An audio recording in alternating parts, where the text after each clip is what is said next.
once again, ladies and gentlemen. Y'all have been begging me to do this again, and oh my word, I mean, this is just... this thing is massive now. But you know what? I said this was going to be an annual thing, and I'm going to go ahead and keep my word, ladies and gentlemen. So welcome to the Blu-ray 2022 collection video. I'm going to go through every single goddamn movie behind me, every single goddamn TV show that's in here. So yes, this is going to be a very long video. So do what you need to do. Go grab yourself a drink or something, grab yourself some candy, and just kick back and let's have some fun today. If you're a new viewer, thank you so very much for clicking on this video. Go ahead and smash that subscribe button as well as that thumbs up. That would be insanely helpful, my friends. And let me just also say right now, there is no conceivable way I can go into detail about every single one of these. But man, with that being said, I can't crack my knuckles right now. That would be perfect. But it's time. Here we go. Alright, y'all, first stack of movies. And yes, this is all in alphabetical order because that's really the only way you can sort all this. With my OCD the way it is, that's the only way I can really find where things are. But first things first, you have James Mangold's 3:10 to Yuma, great remake. You're going to see a lot of steelbooks in this collection. Of course, you have 10 Cloverfield Lane, directed by Dan Trachtenberg. Can't wait to watch Prey next weekend at the time of recording. That's his next feature film after 10 Cloverfield Lane, which is insane. You have 10 Things I Hate About You, Heath Ledger, Joseph Gordon-Levitt, Julia Stiles. It's based off of Taming of the Shrew, by the way. This is one of my favorite movies of all time. You guys already know I've reviewed this film on my channel in further detail, 12 Angry Men. I absolutely adore this thing. If you've never seen a black and white movie, I would absolutely recommend starting off with this one because it doesn't really feel like a film that was made in the 50s. 12 Monkeys, starring Bruce Willis. 12 Strong, Chris Hemsworth. Haven't seen that movie in a while. Might want to give that another shot. 12 Years a Slave. Shout out to my AP US history teacher my junior year for showing the class this for extra credit. Freaking scarred so many of us. 21 Jump Street and, of course, 22 Jump Street. The two movies that I feel like made me more of a Channing Tatum fan than I care to admit. What we have next, 28 Days Later, zombie flick. Not my favorite. Danny Boyle, nice direction. Alfred Hitchcock, The 39 Steps. You're going to see a lot of Criterions in this collection, as you'll start noticing. Oh, Kelly Clarkson. Yeah, 40-year-old virgin. I need to calm down. 42, rest in peace, Chadwick Boseman. Thank you so much for your movies, King. The trailer for Black Panther Wakanda Forever made me sob like a baby. Speaking of movies that should have made you bawl like crazy, 50-50. Yet they made a topic like this funny. I don't know how they do it. 101 Dalmatians. Of course you're going to see so much Disney in this collection. Why wouldn't you? 127 Hours.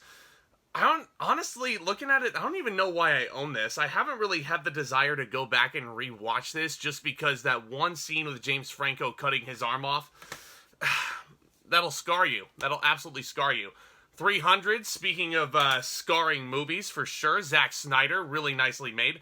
500 Days of Summer, one of my favorite romantic comedies. Joseph Gordon-Levitt is an actor that really does understand this genre to its fullest extent. Up next, you have 1408, starring John Cusack and Samuel L. Jackson. Very underrated Stephen King feature.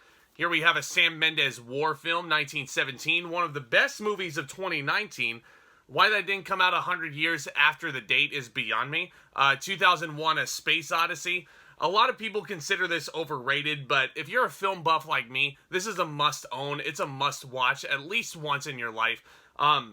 Absolutely timeless visual effects. You would never have thought that this movie was made in 1968. Absolutely not. You have Accepted. Oh man, Accepted is so stupid. You have The Accountant, very underrated Gavin O'Connor feature starring Ben Affleck in their unofficial trilogy, I guess you can say. And that's one of Ben Affleck's better performances in recent years. Ad Astra, you have Brad Pitt in there. That's a great film as well. I haven't seen that one in a while. Should give that one another look. The Adjustment Bureau. James Corden still has no freaking idea what's going on in this movie. And I don't really care if I don't know what's going on in this film because Matt Damon and Emily Blunt are just too good together. Air Force One, a movie that came out 25 years ago, which is just insane to think about. Damn it, get off my plane. Aquila and the Bee, starring a young Keke Palmer. Why does nobody talk about this movie? This is just so incredible. Great performances from Angela Bassett and Lawrence Fishburne as well. One of my favorite Disney films, Aladdin. I reviewed this not too long ago over here on the channel. You guys already know how much I love it. It's number 2 for me, only behind Beauty and the Beast. And Robin Williams as the genie, you can just never go wrong with him. Alice in Wonderland, another fantastic Disney film. It's so freaking bizarre. I will never own the remake because it's a piece of garbage. You have Alien, Aliens, and Alien Covenant. If Ridley Scott decides to make another Alien movie that is at least half decent like those 3, I will not be opposed. You have All the Money in the World, a movie saved by the late great Christopher Plummer in a fantastic performance that got him an Oscar nomination, but unbelievably. And another Ridley Scott film, might I add. All the President's Men, pretty interesting little look right there. Almost Famous. You have one of my dad's favorite movies of all time, Amadeus, in this nice little digibook right here. Man, I need to give that movie another watch. It's so good. American Beauty. American Gangster. You're going to start noticing a pattern here. American Graffiti. All these American movies. American History X. Oh my god, you want a feel-good movie. American History X is it. American Hustle. Here's the thing about American Hustle. A lot of people find this overrated. I recently rewatched this not too long ago, and to me, it still holds up. I still think it's super well acted. Christian Bale is phenomenal in the film, and I can't wait for Amsterdam. Say what you want about David O. Russell, but he knows how to make a good movie every once in a while. American Made, great Tom Cruise performance, actually. The American President, one of my favorite romantic comedies. Thank you, Mom, for recommending that to me. Don't just look at it, eat it, and watch it at least twice a year. American Psycho, man, I absolutely love this film. If you take this movie completely seriously on a first watch, you will think it's the dumbest thing ever. And to me, this is Christian Bale's best performance. I know he's like our generation's Daniel Day-Lewis right now, but man, is he good in that. American Sniper, one of Clint Eastwood's more overrated films. American Underdog, so many Americans. An American Werewolf in London here to wrap up that big ol' series. Up next is Steven Spielberg's Amistad, one of his better historical dramas. You have Anchorman, the Rich Mahogany edition. Ah, jeez, I did not see that coming. There's a dude getting his arm cut off midway through the film. It's crazy. Animal House, which is one of my mom's favorite comedies. Oh, come on, you can do it. Oh, that was close. You have Annihilation, the only film directed by Alex Garland in my collection. Unbelievably, I do not have Ex Machina. Anomalisa, really interesting film there. What's this? You have Any Given Sunday, one of the better football movies of all time. A great Al Pacino performance in there. You have Ant-Man and Ant-Man and the Wasp. Not the last time you're going to be seeing Marvel movies in this collection, long story short. And I cannot wait to watch Quantumania next February. You have Apocalypse Now, what many consider to be one of the greatest movies ever made. Apocalypto, super underrated Mel Gibson film. Apollo 13, Ron Howard, of course, Tom Hanks. Houston, we have a problem. Aquaman, nice lenticular Target exclusive digibook right here. We're not going to talk about Aquaman 2 right now because I just don't feel like depressing myself. You have Arachnophobia. Oh man, I love Arachnophobia. Gotta watch that every Halloween season. And another thing, if you guys see any scary movies in here, I am looking for any suggestions for my Halloween playlist, so let me know what you feel like hearing me talk about down in the comments.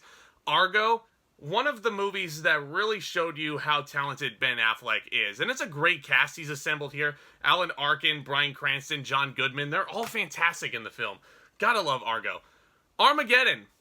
I know some of you have been asking me my thoughts on Armageddon. It's a piece of shit. I don't really like this movie. But you know what? You gotta have some movies that you can laugh at in the collection here. Michael Bay's not a very good director. I hate to break it to you. Arrival. Great Denis Villeneuve film. He is definitely not a bad director. AI Artificial Intelligence. Speaking of really good directors, Steven Spielberg made that one.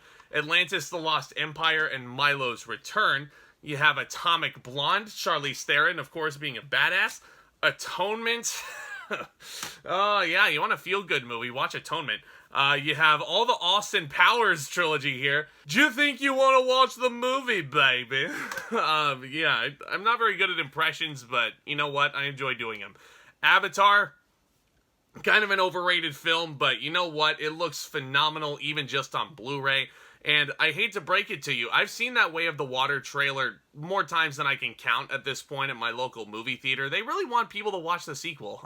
Surprise, surprise. But you know, every once in a while, you gotta pop this Blu-ray in just to immerse yourself in the world of Pandora and all the blue people there.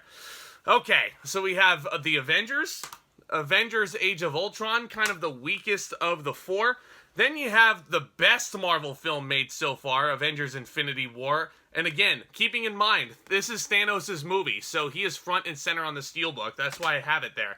And also you have Avengers Endgame, which is just, it's such a satisfying way to conclude the Infinity Saga.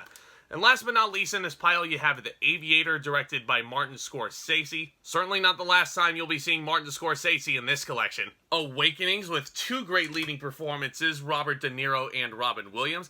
The Babadook, one of the best horror films of the last decade, directed by Jennifer Kent. Absolutely brilliant, brilliant film. It's not just about the monsters with The Babadook. It's all about the family drama, which makes it all the more frightening. Babe, one of my childhood favorites right here. Absolutely love this. That'll do, pig. Baby Driver. Was he slow? Of course he was slow. Back to the Future. 1.21 gigawatts! Oh, I gotta calm down. I gotta calm down, guys. Backdraft. We're only in the B's here. You have The Bad Guys, one of the better animated movies from this past year. The Bad News Bears. All season you've been laughed at, crapped on. I mean, don't you want to beat those bastards? Every single underdog sports story that came after it has this movie to thank for it. This was the blueprint right here, and it's an instant classic. I have more thoughts on an in-depth review on the channel. Bad Times at the El Royale, directed by Drew Goddard, one of the most underrated directors working right now. Bambi. Don't want to watch that Bambi's mom sequence if you want a happy ending. The Batman, not the Batman, this is the 1989 original starring Michael Keaton. Yeah, Batman Returns, which a lot of people think is actually better than its predecessor. Batman Begins, The Dark Knight, which is, in my opinion, the greatest superhero movie ever made, and The Dark Knight Rises. This trilogy right here, I mean, it just really, this was what really got me into examining how amazing film can be here. Let's get these in order before I put them down. The Batman. I mean, I've seen this movie a few times already, and I firmly believe that Robert Pattinson is the best Bruce Wayne / Batman. I said it. Call it a hot take all you want. I don't want to hear anybody joking about Sparkle Edward Cullen anymore. Batman v Superman, the Ultimate Edition right there. You have Batman The Dark Knight Returns, Deluxe Edition, a bunch of animated Batman movies in here. Death in the Family, I think, yeah, that was Death in the Family. The Killing Joke, want to get The Long Halloween as well. I'm seeing the Deluxe Edition is getting released there. Batman Under the Red Hood, shout out to my buddy Leo, he loves that film. You have Battle of the Sexes, a great Emma Stone performance. It's a beautiful day in the neighborhood, a beautiful day for a neighbor. How did Tom Hanks not win Best Actor for this performance? He was just so incredibly heartwarming and welcoming as Mr. Rogers. I almost find this very similar to Saving Mr. Banks, which you'll see later on in this collection, but Tom Hanks, as one of the most recognizable actors alive, if not the most recognizable actor alive, he was able to transform himself. A once-in-a-generation talent right here. You have A Beautiful Mind. Shout out to my friend Kate. That's her favorite movie of all time. Beauty and the Beast. You want to talk about favorites? This is right up there for me. It's easily my favorite animated movie ever. It's my favorite Disney movie ever made. Just think about how groundbreaking it was that this was actually nominated for Best Picture back in 1991. For an animated movie to get that achievement, it's unheard of. Shout out to my Beauty and the Beast fam if you're watching this. I just closed a production of this a month ago. Absolute amazing time doing this. Alan Menken's music, everything about this story is perfect. The romance is perfect, the songs are perfect, the side characters, the comedic relief is perfect, and the villain is perfect. Then you have the Beauty and the Beast remake and the Best Buy exclusive steelbook. A lot of people hate that. I don't. Beetlejuice, Beetlejuice, Beetlejuice! Okay, we're good. He's not gonna pop up right now. Belfast, a great Kenneth Branagh feature. The big freaking giant right there. He's way too freaking big. How big was he? Bicycle Thieves, what many people consider to be one of the greatest films ever made. Big. This is one of my personal favorites. Probably my number 2 favorite Tom Hanks performance, only behind Forrest Gump.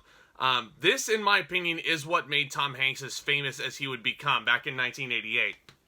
Up next, you have Big Fish, directed by Tim Burton. Very depressing story, actually. It had been a while since I had seen the movie, and then I go see the stage version of this, and I completely forgot what the story was all about, and then I was just bawling in the theater. Big Hero 6, a great Disney film. Haven't seen the Baymax series on Disney Plus yet. I don't know if I'm up for that. The Big Lebowski. You want to talk about fantastic comedies, this is right up there. Jeff Bridges' iconic performance as the dude. John Goodman as well is a fantastic companion piece for him.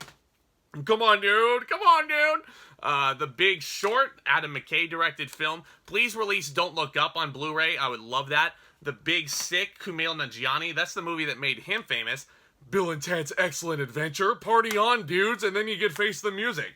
I don't have The Bogus Journey. I don't think that's been released on its own on Blu-ray.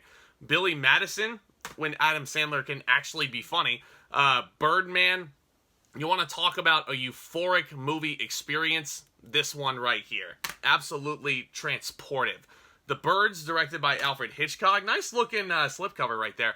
Birds of Prey. I'm interested to see if they're going to make a sequel to this, especially after the success of The Suicide Squad and Peacemaker. I would absolutely love that. Birds of Prey is what got the rated R DC craze going there. Black Klansman, Spike Lee, of course. I'm like, what the heck is that? Black Panther. Again, rest in peace, Chadwick Boseman. We will always miss you. You were so inspiring. And the trailer for Wakanda Forever, I'm sure, is going to have people just going in droves to see that. And honestly, I had no expectations for the sequel, but after the success of this movie and how inspiring it actually was to so many people, I, for one, actually think this is kind of overrated. I think there's a lot of derivative story elements in the original Black Panther, but Wakanda Forever certainly has the potential to top this. What's next? You have Black Swan. Great performance from Natalie Portman. In my opinion, that is her best performance. Then you have Black Widow, and keeping on the topic of Marvel movies, you have Scarlett Johansson here, you have Florence Pugh on the back. This is, honestly, it was a really fun time just to go to the movie theater again and see a new Marvel film. Did this come out 5-6 years too late? Absolutely. But you know what? I'm glad Scarlett Johansson at least got somewhat of a spotlight on the big screen. Speaking of Marvel, you have the original Blade trilogy. The first two are you know what? The first two are the good ones. You can disregard whatever that hot garbage is on the bottom with whatever Triple H was doing. Blade Runner, the final cut. And then you have the superior film, Blade Runner 2049. I mean, Roger Deakins and Denis Villeneuve teaming up is a match made in heaven. And this was just, I mean, it's a visual feast for the eyes. If you want to be a filmmaker, this will probably inspire you to no end. Yeah, Blades of Glory. I wanna get you drunk. The Blind Side. A lot of people have a lot of things to say about The Blind Side, but I really loved that as a kid. Blind Spotting, an excellent idea. Daveed Diggs was awesome in that. Blockers. John Cena is hilarious in Blockers. I don't care what you say. He's a hilarious man. Blood Simple, the first film made by the Coen brothers from the Criterion Collection.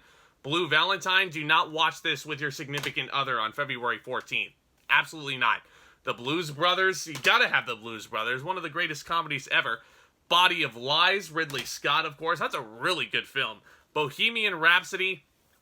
Rami Malek won the Oscar for this movie, and this movie should have been rated R. They shouldn't have, they shouldn't have Disney-fied Freddie Mercury. I don't know if that's what he would have wanted, but anyway. Speaking of Disney, you have Bolt, one of the most adorable movies you will ever see.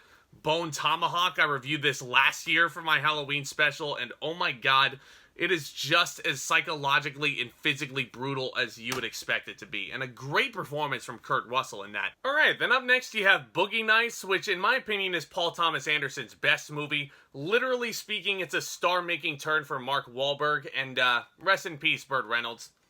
Damn, that guy was cool. The Book of Life, which is a movie that Pixar kind of copied in 2017. The Bourne Trilogy, 1 through 3. Ultimatum is the best one. And then you have number 5, Jason Bourne. I think there's a 4th movie in there, but nah, it can't exist. You have Brave, which is a really nice looking steelbook, despite being a lesser Pixar film. Freedom! Braveheart. Fantastic epic film right there. Brawl in Cell Block 99, which in my opinion is one of Vince Vaughn's best performances. The Breakfast Club, I could go for a full 2 hours analyzing The Breakfast Club and why it's such an influential film. It's personally not my favorite John Hughes film that's going to come later on in this collection, but you can't deny the impact this had back in 1983, 1984, whenever it came out. Bridesmaids, it's happening, it's happening. Bridge of Spies, again, another fantastic Steven Spielberg historical drama and a great Tom Hanks performance as well. The Bridge on the River Kwai, one of my Pop's favorite movies. Brightburn, which is a fantastic James Gunn produced film. Not enough people are talking about Brightburn anymore. All 8 seasons of Brooklyn Nine-Nine. This is a really nice box set right here, or otherwise known as Cool. Bruce Almighty, one of my favorite Jim Carrey performances. It's such a fun movie as well. Morgan Freeman playing Jesus Christ is also just fantastic. Or did he play God in that?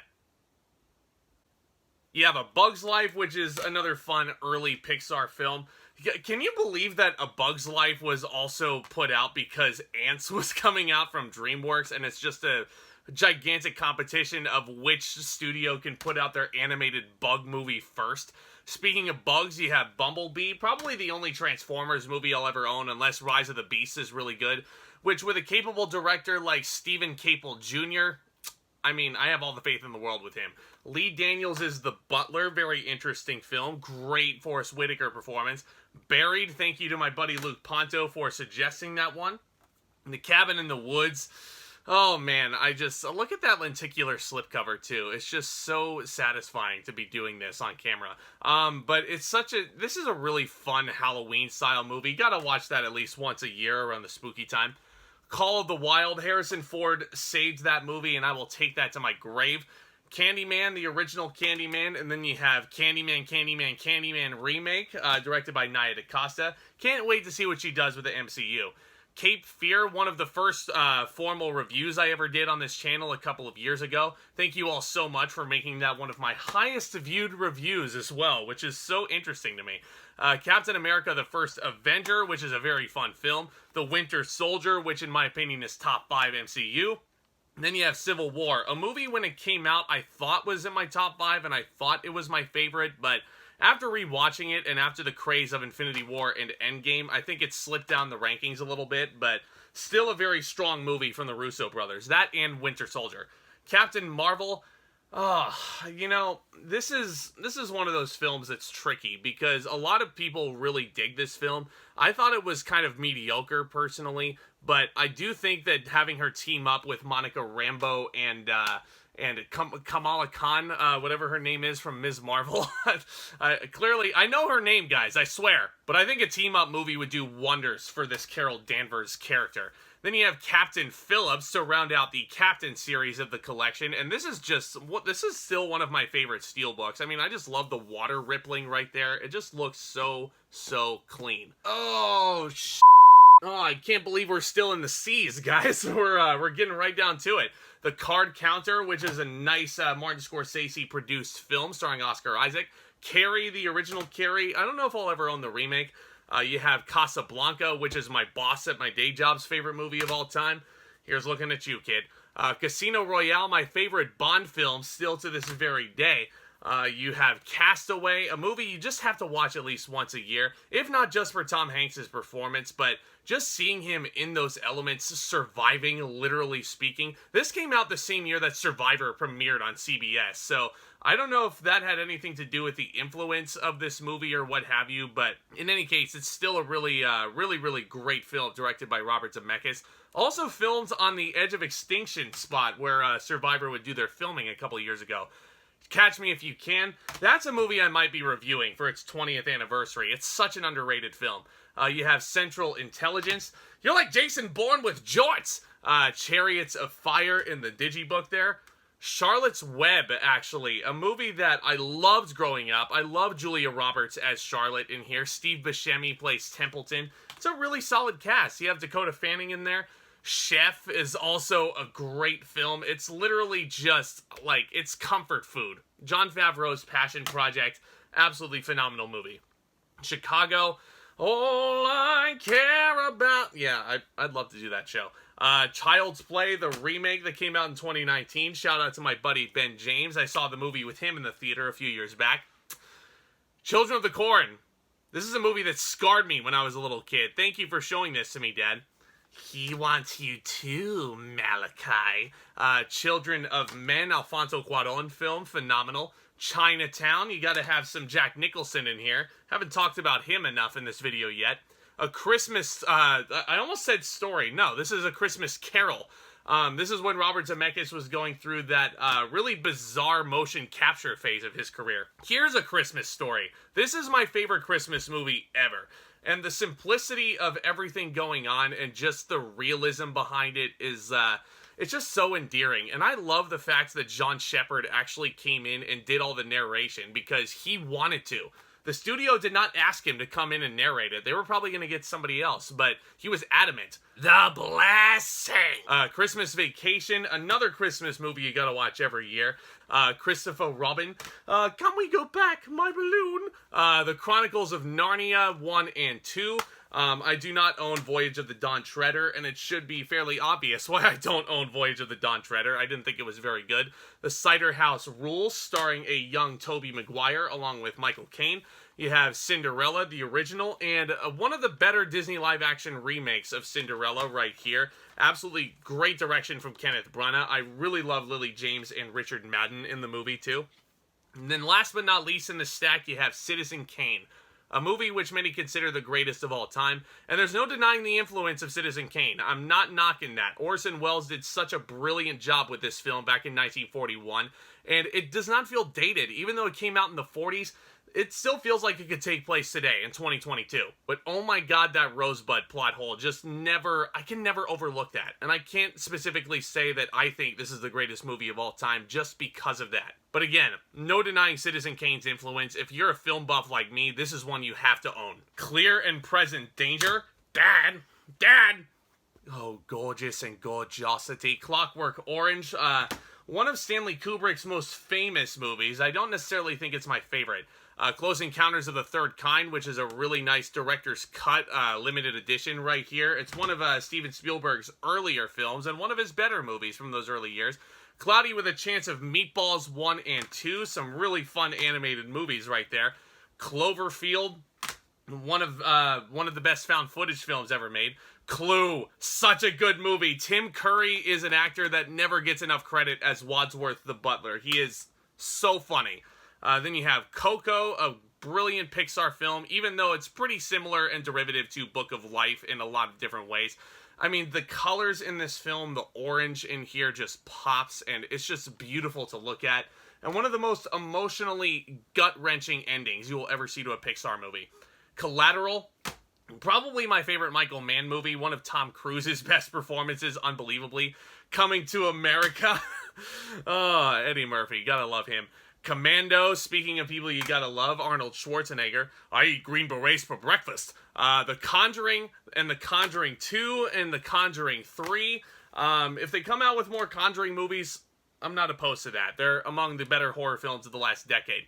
Contact, Matthew McConaughey, alright. Contagion, one of the earliest reviews I ever did, probably because it just felt too real in the moment. Coraline, a lot of people think this is Laika's best movie. I think it's number 2, only behind Paranorman, which you'll see in a bit. But that movie freaking screwed me up as a kid when I watched it in theaters. Crawl, one of the better alligator movies that's out there. Crazy Rich Asians. Crazy Stupid Love, one of my favorite romantic comedies out there. Creed and Creed 2. I just got the news today that Creed 3 was postponed to March of 2023, which is a little bit disappointing, but you know what? If it leads to a better film like these two, I mean, I'm all for it. Take all the time you need, Michael B. Jordan. He's also directing that film. You have Crouching Tiger, Hidden Dragon. If you can call an action movie gorgeous, this is the one right there.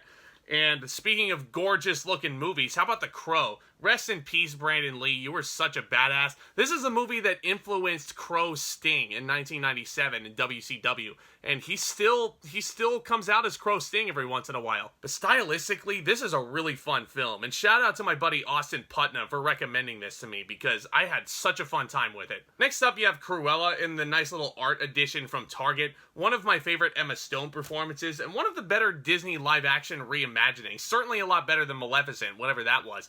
Cujo. Anybody here see a trailer for the movie Beast starring Idris Elba? Looks eerily similar to Cujo in so many ways, and all for the better, man. The Curious Case of Benjamin Button. Certainly a well-acted movie, but in my opinion, it's David Fincher's weakest. Up next, you have Cyrano. Fantastic Peter Dinklage performance. I did review that as well. Dances with Wolves. Long-ass movie. The Darjeeling Limited from Wes Anderson, Criterion Collection. The Dark Tower. Pretty underrated film, actually, when I'm talking about Idris Elba there. Dark Waters. Man, that's an eerie film. Darkest Hour with Gary Oldman and his prosthetic makeup winning Best Actor.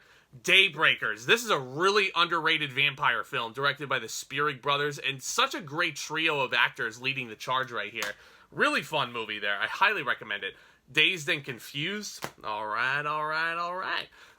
Dead Poets Society.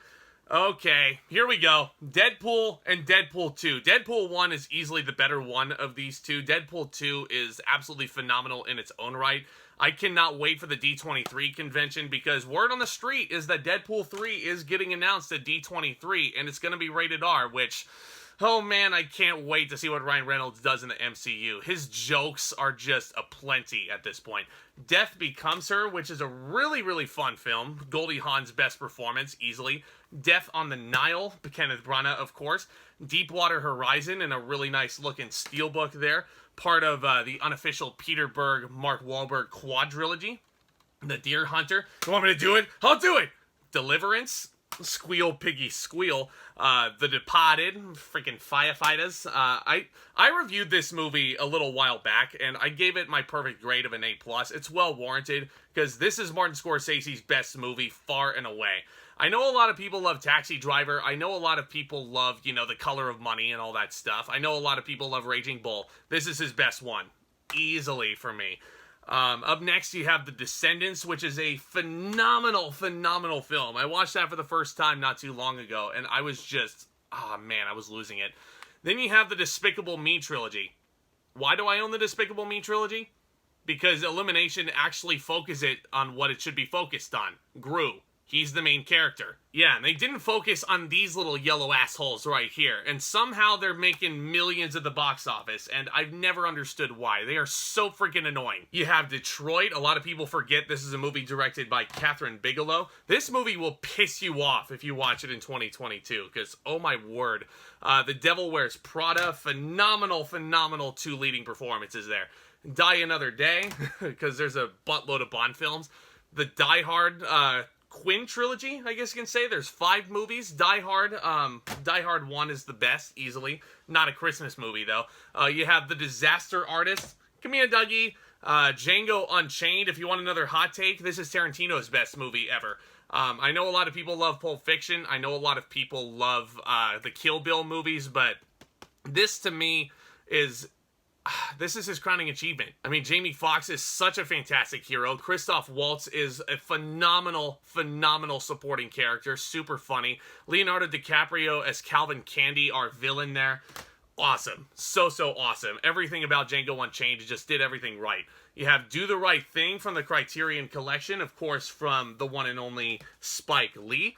You have Dr. Sleep on Criterion here. Fantastic Ewan McGregor performance. Again, shout out to Luke Ponto. That's his favorite actor ever. Doctor Strange Steelbook, which is in the nice style of the Book of the Vishanti. And here's a brand new addition to the collection. Doctor Strange and the Multiverse of Madness. Again, in the Blu-ray, or Best Buy exclusive Steelbook, rather. I had a lot of fun with this. Blue Spaghetti, without spoiling anything. Spoilers without context. Dodgeball. You ready for the... woo! Hurricane. One of the most over-the-top performances of all time by Ben Stiller, and it's so fun to watch. Dog. One of the more heartwarming films from earlier this year. Don John. Donnie Darko from the Arrow collection. This is a movie that you should analyze really thoroughly. It's a really interesting watch. You have Don't Breathe. I don't own the sequel. It should be pretty obvious why I don't own the sequel. Okay, let me explain myself real quick. This is Doom, starring The Rock and Karl Urban. This is a really terrible film, but you know what? Again, you gotta have the bad movies in here to kind of offset the greatness behind me, and you just kind of have to have a good laugh every once in a while. This is honestly, to me, the whole, the whole first-person POV shooting sequence is just... I mean, that's the only part that actually feels like Doom to me. But man, is it fun to watch The Rock in his elements, in his earlier years as an actor.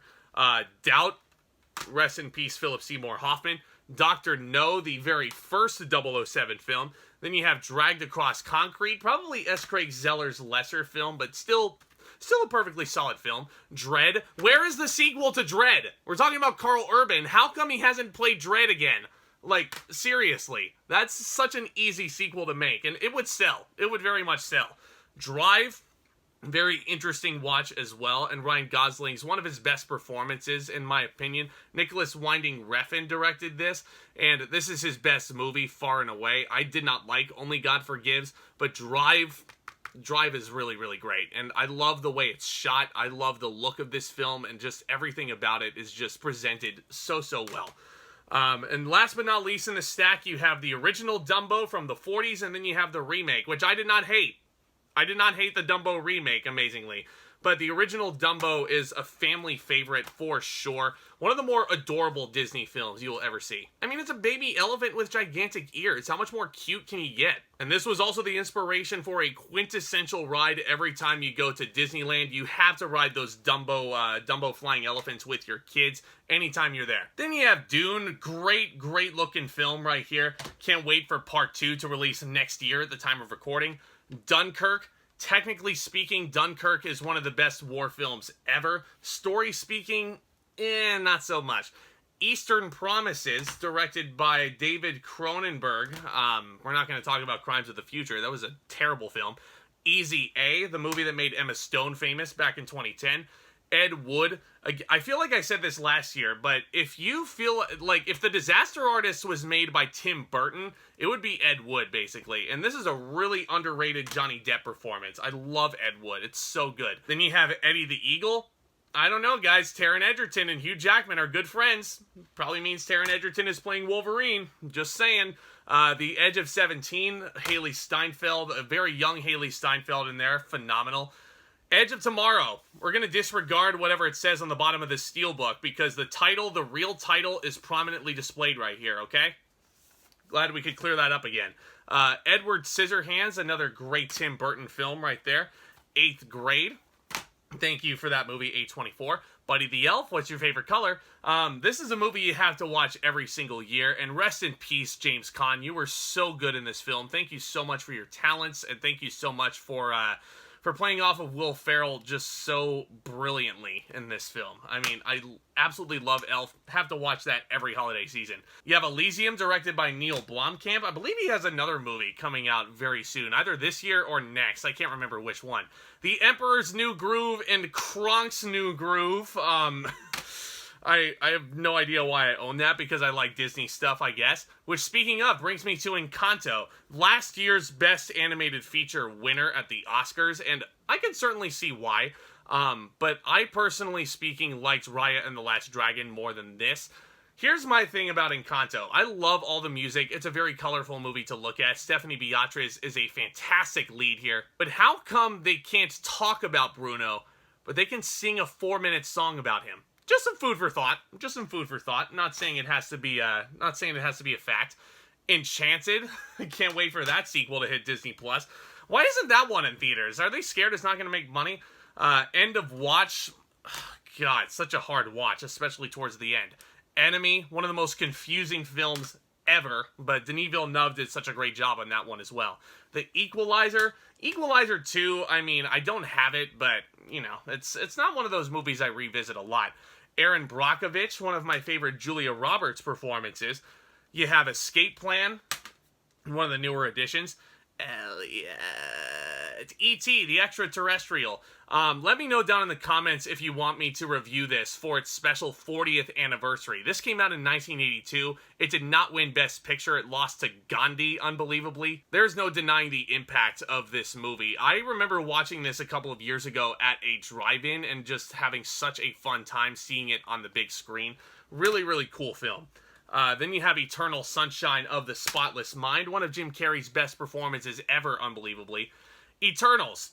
And I know a lot of people have had a lot of things to say about Eternals. It's one of the more controversial Marvel films to come out in recent memory, but if we're just talking about the filmmaking and cinematography and direction alone, it's top 5, just based off of that. But I get it. Story-wise, there's a lot of characters you have to introduce, and it did feel very rushed in some ways. But I had fun watching it. I watched it twice in the theaters. Can't wait to see how Blade factors into that. Can't wait to see more Kit Harington in this universe. Last in this little pile here is Evan Almighty. I loved watching this in the theater. I thought Steve Carell was so funny in this. Alright, next up we have Everything Everywhere All at Once, a brand new addition to the collection this month, and I'm so happy to finally have this in my possession because this is competing for Best Movie of the Year for me. There's a few other ones that are certainly up there, but I'm telling you guys, that Best of the Year countdown this December is going to be a lot tougher than it was last year. I'll just say it that much right now. You have Evil Dead 1 and 2, as well as Army of the Darkness to complete that trilogy finally. The Exorcist. This is my favorite scary movie of all time. And thank you everybody so much for making this movie my highest viewed movie review on my channel. I'm still blown away by how many of you guys are continuously going back to that. And it was a lot of fun making that for you guys. And The Exorcist, to me, I mean, this is a movie that is so influential. It still scares so many people. The idea of a possessed little girl being so real in The Exorcist, second to none. Absolutely love The Exorcist. Face Off. It's like looking in a mirror, but not. Shout out to my buddy Jack Lauderette for recommending Failsafe to me. I recently watched that for the first time. Henry Fonda plays the President of the United States. It's a great film. You have the Best of Mickey set from Disney Movie Club with Fantasia 2000, and Celebrating Mickey, which is a little documentary, I believe. You have Fantastic Beasts 1, 2, and 3. Really fun movies, all things considered, with all the drama going on. Fantastic Mr. Fox from the Criterion Collection. In my opinion, maybe Wes Anderson's strongest movie he's ever come out with. Fargo. Oh, and I just dropped it. Okay, moving right on. You have all 8 Fast and Furious movies here. I will never own whatever Part 9 was because they actually did it. They went to space, and it was just as dumb as I would have thought. Hobbs and Shaw, very fun film. The Rock actually knows what a good script is here. That's why he's not doing any more Fast and Furious movies. Fast Times at Ridgemont High, that's a really, really fun movie in its own right. It's a really nice coming-of-age story. The Father, not a movie that you'll rewatch a ton. Anthony Hopkins' best performance since Silence of the Lambs. You have The Favorite with Olivia Colman as well. Fences. This is one of the best movies based off of a Broadway play ever. Denzel Washington did absolute wonders directing this, and he was a great Troy Maxson in here. Viola Davis as well. Just great chemistry. Yeah, Ferdinand with John Cena voicing a little bull. Still haven't opened that one. Ferris Bueller's Day Off. This is my favorite John Hughes film that I referred to not too long ago, and I did review this as well. I absolutely adore this film to no end. Anytime I have a sick day, anytime I'm off of work, anytime I was off of school, not like I was playing hooky or anything, but anytime I was bedridden, this is a movie I would tend to pop in. It would make me forget about all the crap I was dealing with. You have A Few Good Men. You Can't Handle the Truth. And then Field of Dreams. If you build it, he will come. Well, I'm gonna break the one rule, guys. Talking about Fight Club here. This is my favorite David Fincher movie ever. Freaking love that thing. It's so brutal, so violent. Speaking of violent, you have The Fighter. Hey, what are you doing over there? Christian Bale, you gonna eat something? Fighting with My Family, a brilliant movie about Paige Florence Pugh, one of her best performances. Finding Nemo. Honestly, this is the first movie I ever saw in a theater when I was a little kid. I was 6 years old, and I was absolutely mesmerized on the screen. So I may have a little bit of bias in saying this is my favorite Pixar movie. It constantly switches between this and another one that we'll talk about. But this is just, it's such a great story with some great messages and some really nice colors. If you have children, this is a great movie that you should show them. As is the case with Finding Dory, which is a very cute little sequel. I remember having so much fun watching that in the theater. Finding Neverland. You have The Firm, another really nice Tom Cruise performance. First Man, directed by Damien Chazelle. Interested to see what he does with Babylon at the end of the year. Flight, starring Denzel Washington. Flushed Away. Such an underrated DreamWorks movie. I freaking loved that as a kid. Following. This is a really interesting time capsule sort of movie to look into what Christopher Nolan was like early on in his career and how he did things. Because that was a shoestring budget, right? Everybody could. Gotta own Footloose. Gotta love Kevin Bacon in that. Just dancing in that warehouse. Ford v Ferrari. Oh man, this is one of 2019's best movies for sure. Christian Bale and Matt Damon together, just magic. Absolute movie magic. The Foreigner, a movie that kind of showed you that Jackie Chan can act dramatically. Forrest Gump. Now, if I were to pick one movie as my favorite of all time, chances are it'll probably be Forrest Gump, because this is a movie that has everything. It has the comedy, it has the romance, it has the drama, it has the brilliant acting, and groundbreaking CGI with Forrest Gump actually shaking hands with President Kennedy and getting the Medal of Honor from LBJ. It's just really astounding what they did with that. The Founder, of course, Michael Keaton working at McDonald's, you know, can't go wrong with that. Foxcatcher, absolutely disgusting look at amateur wrestling there. John DuPont was an absolute... Oh, what an absolute piece of garbage he was. Steve Carell played him so well. Fracture, very underrated thriller with Anthony Hopkins and Ryan Gosling. Frankenstein and Bride of Frankenstein. I still can't believe that these movies both came out in the early 30s and they still hold up as well as they do. Absolutely groundbreaking scary movies. Gotta watch those every Halloween season. Frankenweenie, a really cute Disney film. I absolutely adore that one. The French Connection, nice Oscar bait movie right there. Freaky, freaky, freaky, freaky. The funniest Vince Vaughn has been in I don't even know how long. I remember having vivid memories going to the theater to see that. Free Guy. Can't wait to see what Sean Levy does with Deadpool 3. This is the unofficial start to his and Ryan Reynolds' trilogy together, and it was one of the most fun experiences I had at the theater last year going to see this. It was so fun. Arguably one of the best video game movies ever made. Then you have Friday the 13th and a nice looking steelbook there. Friday Night Lights, one of the better football movies that come out in recent memory. So no one told you life was gonna be this way. Friends. For my money, this is the best sitcom of all time. I have all 10 seasons right there, just in case HBO Max decides to be stupid and get rid of the streaming. I have the physical media right there. That's the magic of this right here. From Dusk Till Dawn, one of Quentin Tarantino's earliest acting gigs right there. Frozen, which is a great Disney film. And Frozen 2, which is a very unnecessary Disney film with a boy band sequence stealing the show. The Fugitive, amazing 90s thriller starring Harrison Ford.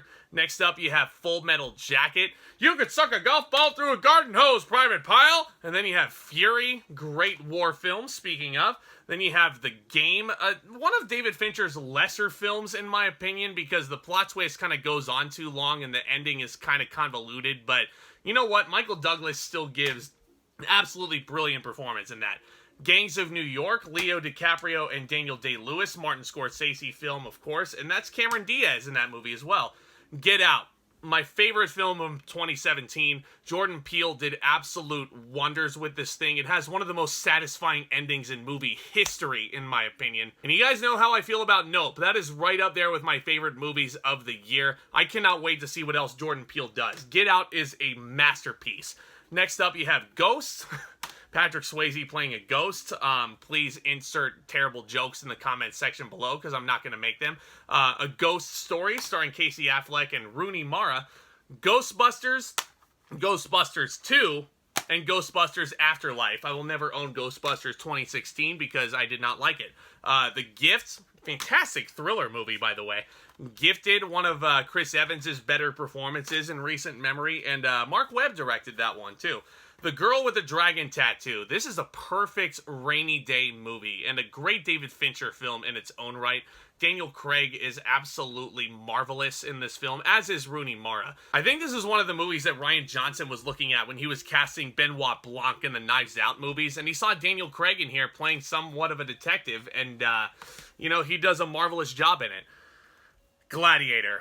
Every time I talk about Gladiator, I just get so warm inside. This is such a fantastic epic. It's my favorite epic movie of all time. My name is Maximus Decimus Meridius, father to a murdered son, husband to a murdered wife, and I will have my vengeance in this life or the next. It's a movie that shows you Russell Crowe can act as well. I know a lot of people give him hate for his stuff that he does in Les Mis, and heck, even in Thor Love and Thunder, a lot of people weren't fans of his, but you could definitely tell that there was a bunch of Gladiator references thrown in there. Are you not entertained? Crap, didn't I say earlier that I needed to calm down? Well, clearly that hasn't happened yet. I'm having way too much fun doing this with you guys, and I hope you guys are having fun as well. Next up is Glass, and a really nice looking steelbook. David Dunn dies in a puddle, and M. Night Shyamalan just loses his mind when he's writing that script. Glenn Ross. Coffee is for sure for closers.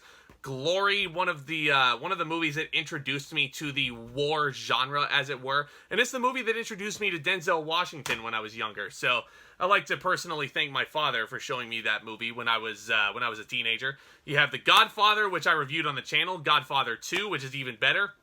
Godfather 3, still a very well-made film, but easily the weakest of the trilogy. Godzilla from 2014. You have Godzilla King of the Monsters, and then you have Godzilla vs. Kong, which is one of the most fun movies to come out last year in the HBO Max Warner Brothers dual theater release saga, whatever you want to call it. King Kong was the winner. I will take that to my dying grave. This was his movie, and I can't wait to see what Adam Wingard does with the sequel. I think it's going to be very, very fun. Next up, you have Goldeneye, Pierce Brosnan's best James Bond film. Gone Baby Gone. Gone Girl, a movie that put Ben Affleck back in the limelight after all of the controversy in 2014. And it's probably one of his best performances as well. Gone in 60 Seconds. Next up, you have Gone with the Wind. Frankly, I don't give a damn. One of the most influential films ever made. Every film buff has to own it. The Good Dinosaur. Again, one of Pixar's lesser films in my eyes, but you know what? It's still a very colorful, very pretty looking movie that I like watching every once in a while. Good Morning, Vietnam.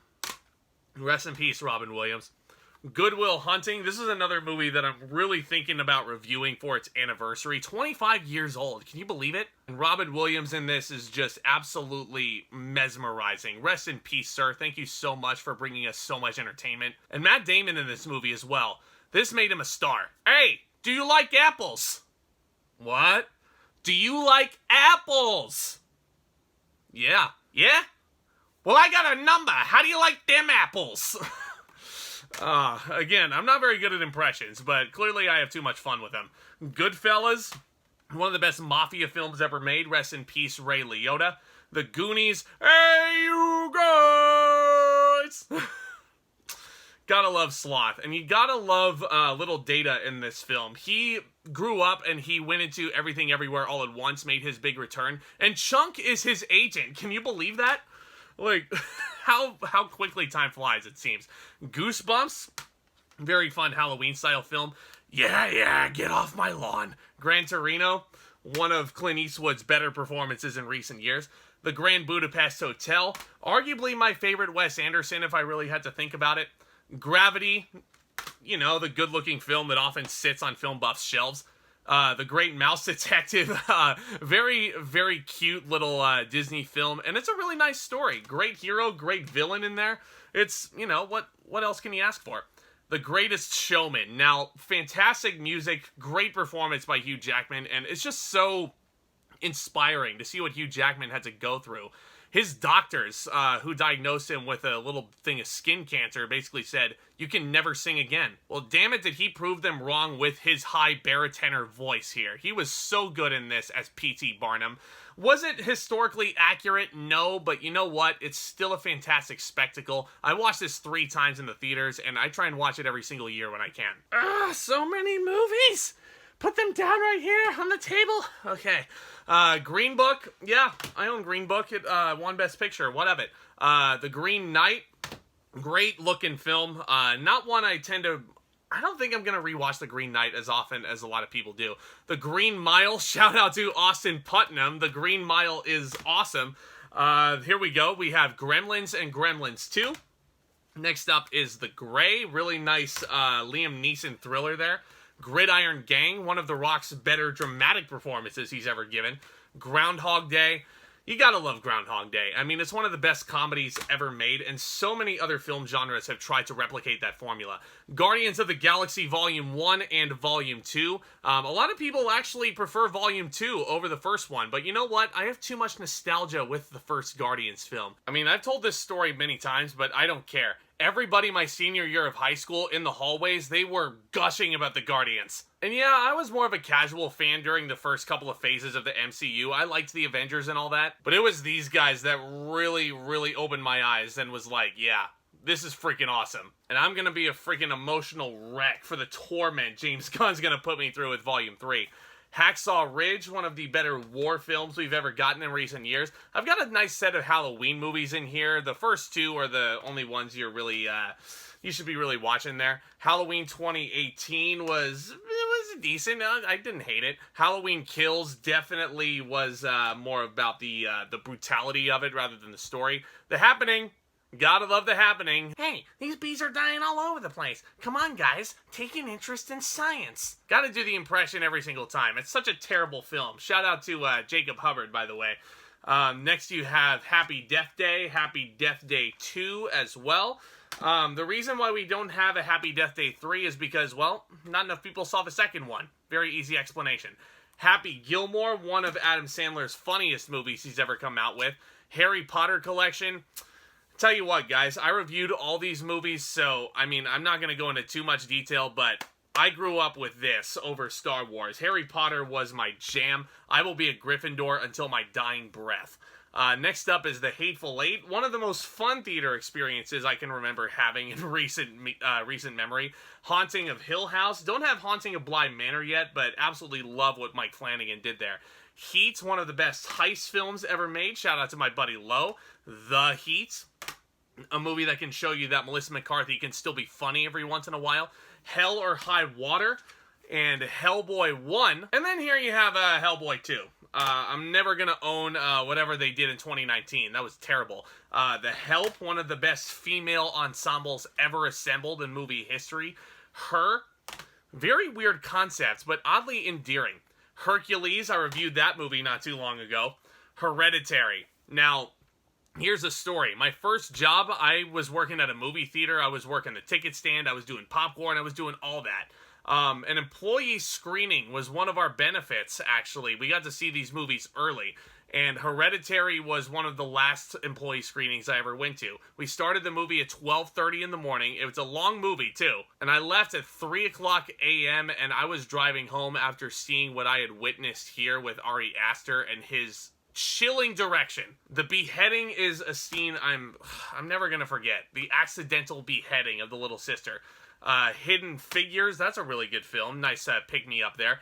The Hobbit, I will be reviewing all the Lord of the Rings movies, and I'm going to get to The Hobbit very soon. I've already touched on a couple of them, but Hocus Pocus, a lot of people are excited for that sequel to come out on Disney+. Holes, we're not going to talk about the star of that movie. Home Alone 1 and 2. Can you believe that Home Alone 2 is the only bearable sequel that we've ever gotten out of a Home Alone franchise? And it's derivative of the first one. It's literally the same exact holiday classic that you got in 1990, just with a different backdrop. You know? It's crazy to think about it that way. Hook, it was you. Hoosiers, Hot Fuzz, shout out to my buddy Ryan, who's a huge Edgar Wright fan. Hot Rod, I could say so much about Hot Rod. Original How the Grinch Stole Christmas and the 2000 How the Grinch Stole Christmas, directed by Ron Howard. How to Train Your Dragon 1, 2, and 3, one of the best DreamWorks trilogies we've gotten in recent memory. The Hunchback of Notre Dame. Now, I've said all I've needed to say about Hunchback of Notre Dame. I still think this is the most underrated Disney film of all time. Absolutely love it. It still sits there in my top 5. One of the most endearing heroes you will ever see with Quasimodo. and one of the most deranged Disney villains you will ever see in Judge Frollo. His song as well, bone-chilling. Not to mention Alan Menken's score is just absolutely beautiful. I love the addition of a chorus in here, just makes it all the more spectacular. Then you have all 4 Hunger Games movies right here, without Ballad of Songbirds and Snakes, which is supposedly coming out next year. Definitely curious to see what that's all about. The Hunt for Red October, rest in peace Sean Connery. The Hurt Locker, Catherine Bigelow directed, of course. The Hustler and its sequel, The Color of Money, which a lot of people consider to be better than The Hustler. I, Tonya, great directed film, and Margot Robbie gives such a good performance in that. The Ides of March, The Illusionist, a movie that came out the same year as The Prestige and kind of competed with it. The Imitation Game, brilliant, brilliant film. In Bruges, I've said so many glowing things about In Bruges, and I can't recommend it enough. In the Heart of the Sea, another Ron Howard movie that's kind of overlooked. In the Heights, one of my favorite movies from a year ago, and one of the best directed musicals in recent memory. Up next, you have Inception. Now, let me ask you a question. Think back to your dreams, and go back and rewatch Inception at least once or twice a year, because it's just damn brilliant. The Incredible Hulk, definitely curious to see how She-Hulk shapes out in these next coming weeks. The Incredibles and The Incredibles 2. Oh my god, I love both of these films. Brad Bird did wonders with these. But you know what? Still not the strongest Brad Bird Pixar film. You guys will be seeing that later. But no denying that these are instant classics. Honey, where's my super suit? Independence Day. I gotta call my lawyer. Indiana Jones Complete Adventures Collection. Always wants to fall out of the stupid container. Inglourious Bastards. Have you ever heard of the Bear Jew? There's some days where I often think Inglourious Bastards is Tarantino's best movie, and then I think about Django Unchained. Inglourious Bastards is certainly up there, though. Inherent Vice. You have Inside Llewyn Davis. And then Inside Out over here. This is the other favorite Pixar film I was referring to moments ago. Just everything about this movie, and just the fact that it's built around emotions, and our main characters literally are the embodiments of emotions. It's a brilliant idea. And there's so many just brilliant jokes in this movie as well. Triple Dent Gum will make you smile. Triple Dent Gum will last a while. The Insider. Next up, you have Insidious, Insidious 2, and Insidious 3. I do not own The Last Key. Insomnia, one of Christopher Nolan's most overlooked movies of all time, unbelievably. Interstellar, speaking of Chris Nolan. The Interview. Katy Perry's your favorite! Can't believe how controversial that movie was back in 2014. Interview with the Vampire, one of the newer additions to the collection. Into the Wild, a really fascinating look at a really interesting individual. Into the Woods, agony far more painful than yours. Invincible, one of the more inspiring sports films we've gotten recently. The Invisible Man, a lot of people's favorite movie of 2020 with kind of an asterisk next to it. The Irishman, shout out to my pal Amanda from the Suit Up Geeks podcast. She loves that film. There is a way to watch The Irishman as a miniseries, though, just saying. The Iron Giant, when you want to talk about Brad Bird, you talk about the Iron Giant. Iron Man, Iron Man 2, and Iron Man 3. And the first one, I mean, there's no denying the impacts that the first movie had. The Island, a not terrible Michael Bay movie. Isle of Dogs, Wes Anderson there. It Chapter 1 and It Chapter 2. A lot of people were disappointed by Chapter 2, and I can certainly see where they're coming from, but after the greatness that Chapter 1 was, their disappointment certainly is well warranted. Next up, you have It Comes at Night, one of the most controversial movies to come out in recent memory. It Follows, a fantastic, scary movie. It's a Wonderful Life, one of the most influential and feel-good holiday movies of all time. Jimmy Stewart in here is just, it's one of the best performances ever, in my opinion.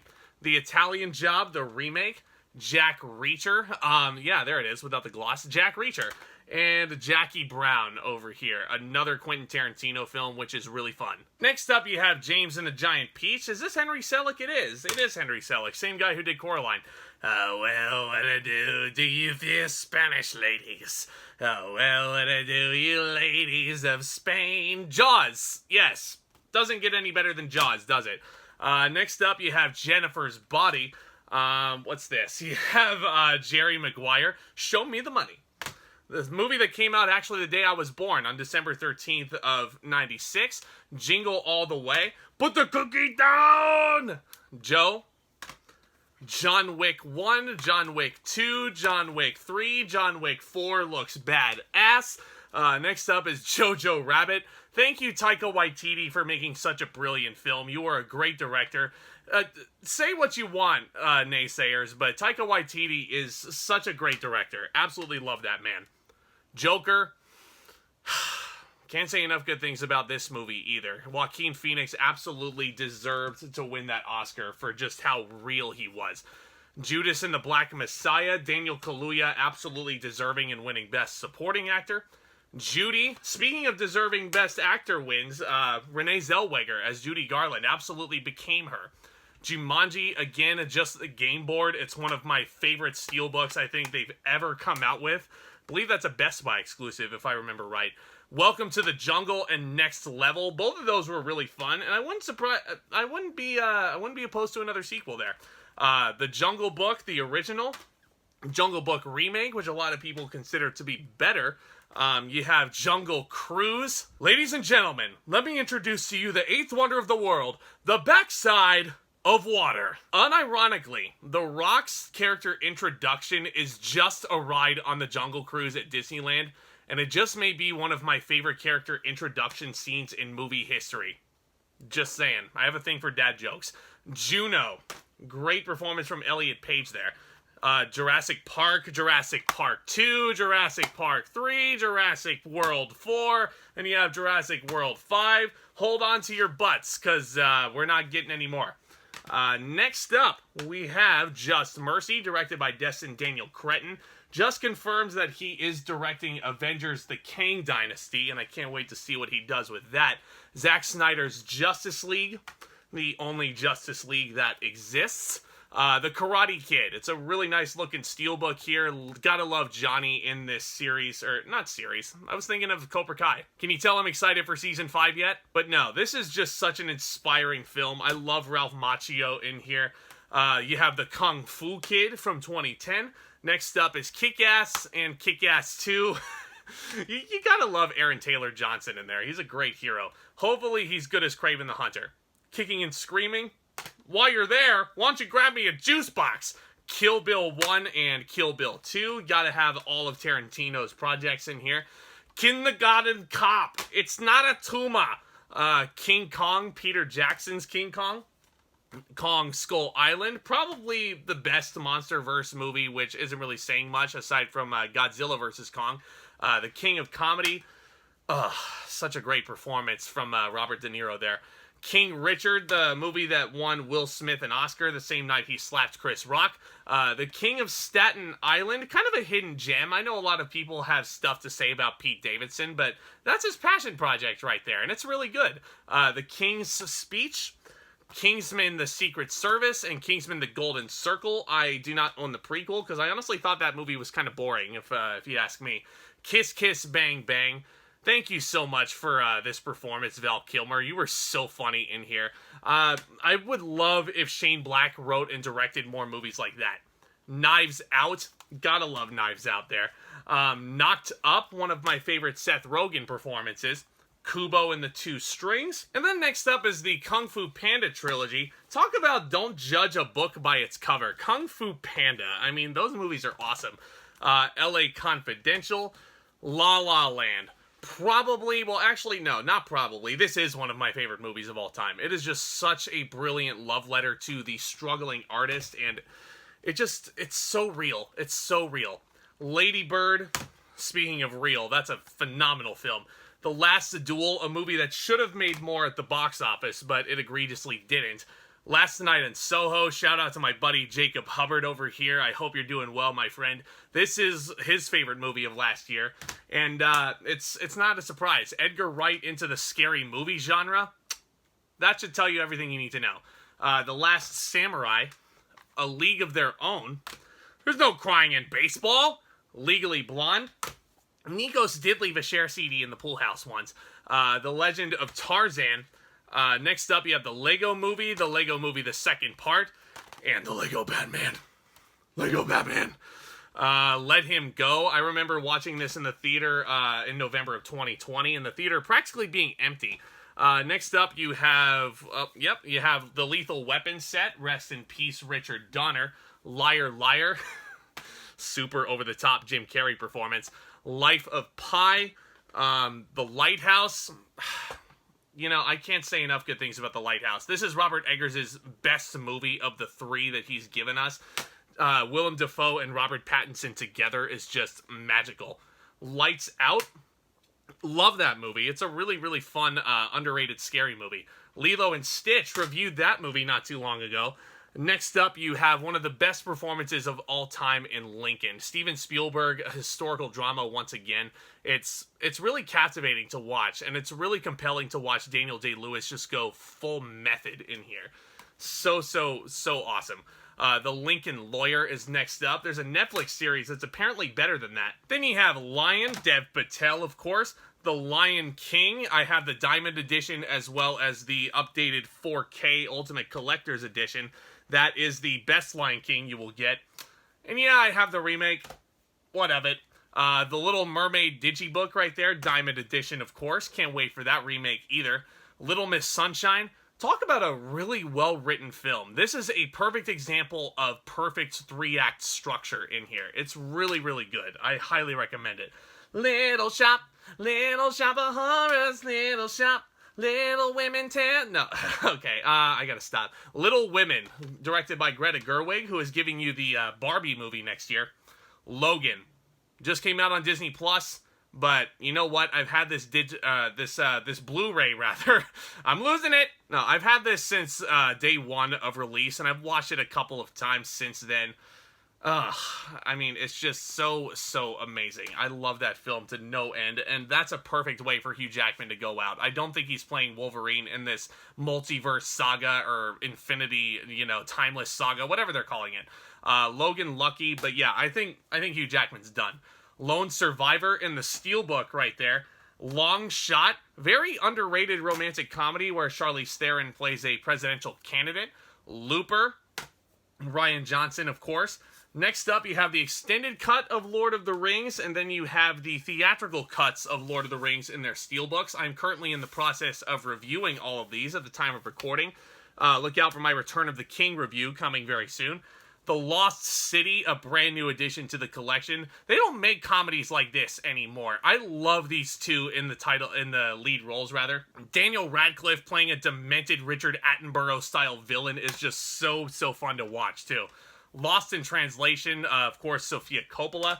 Last in this pile will be Love, Simon. Still have not started the Hulu series, Love, Victor, which apparently just wrapped up. Up first in this next stack is Luca, a beautiful, beautiful Pixar film, which was obviously, it was influenced by Studio Ghibli, almost a little bit too much. Next up, you have Machete, Robert Rodriguez, of course. All 4 Mad Max films. Yep, got them all. That's the best one, easily. No questions asked there. Madagascar 1, Madagascar 2, and Madagascar 3. Another DreamWorks trilogy that I really enjoyed growing up. The Magnificent 7. Next up is Malignant. Oh my gosh, James Wan, you freaking genius, you. Man of Steel, a lot of people's favorite DCEU movie, this one right here. And I know a lot of people are clamoring for Henry Cavill to make his return. They were really wanting him at Comic-Con, that's for sure, but instead you got Dwayne Johnson in costume, so lucky you. The Man with No Name trilogy, Good, the Bad, and the Ugly, is probably one of the best spaghetti westerns ever, if not the very best. Manchester by the Sea, Marriage Story, 2 very good feel-good stories, back to back there. If you need to feel happy, you should watch those 2. Don't do that. Seriously, don't do it. Marry Me. Watch Marry Me instead if you want to pick me up there. That's a really sweet little story. The Martian, probably one of my favorite Matt Damon performances ever. Mary Poppins. Now, I absolutely adore this film. It's easily top 3 Disney ever, like far and wide. Just everything about it is just so damn charming. A lot of people call it Walt Disney's crowning achievement. Mary Poppins Returns, on the other hand, a lot of people didn't necessarily enjoy, but I found a lot of fun with it. I thought Emily Blunt did a good job. Matchstick Men, wait, no, yep, there you go, Matchstick Men, sorry for the glare there. The Matrix and The Matrix Revolutions, or no, not Revolutions, Resurrections. Oh boy, oh boy. Next up you have Mean Girls, a nice comedy there. Meatballs, it just doesn't matter. It just doesn't matter. Meet the Parents, Megamind, Olo, Memento. Remember when Hollywood was trying to remake this masterpiece? Why on earth would they do that? The Men in Black trilogy, very, very fun movies. I fell asleep during International, so that's why I don't own it. Midway. Next up is $1 Million Baby. Oh, man. You want a movie with a happy ending, that's it, for sure. Minari, great, great film. Minority Report, directed by Steven Spielberg, of course. Next up is Les Mis. And I am Javert. Misery. Rest in peace, James Caan. You never really got enough due credit for your amazing work on this film. I mean, Kathy Bates won an Oscar. The only Stephen King movie to ever win an Oscar, by the way, is this one. Kathy Bates won Best Actress in 1990. Shawshank Redemption did not win Best Picture, but Kathy Bates did. Missing Link, another Laika film, of course.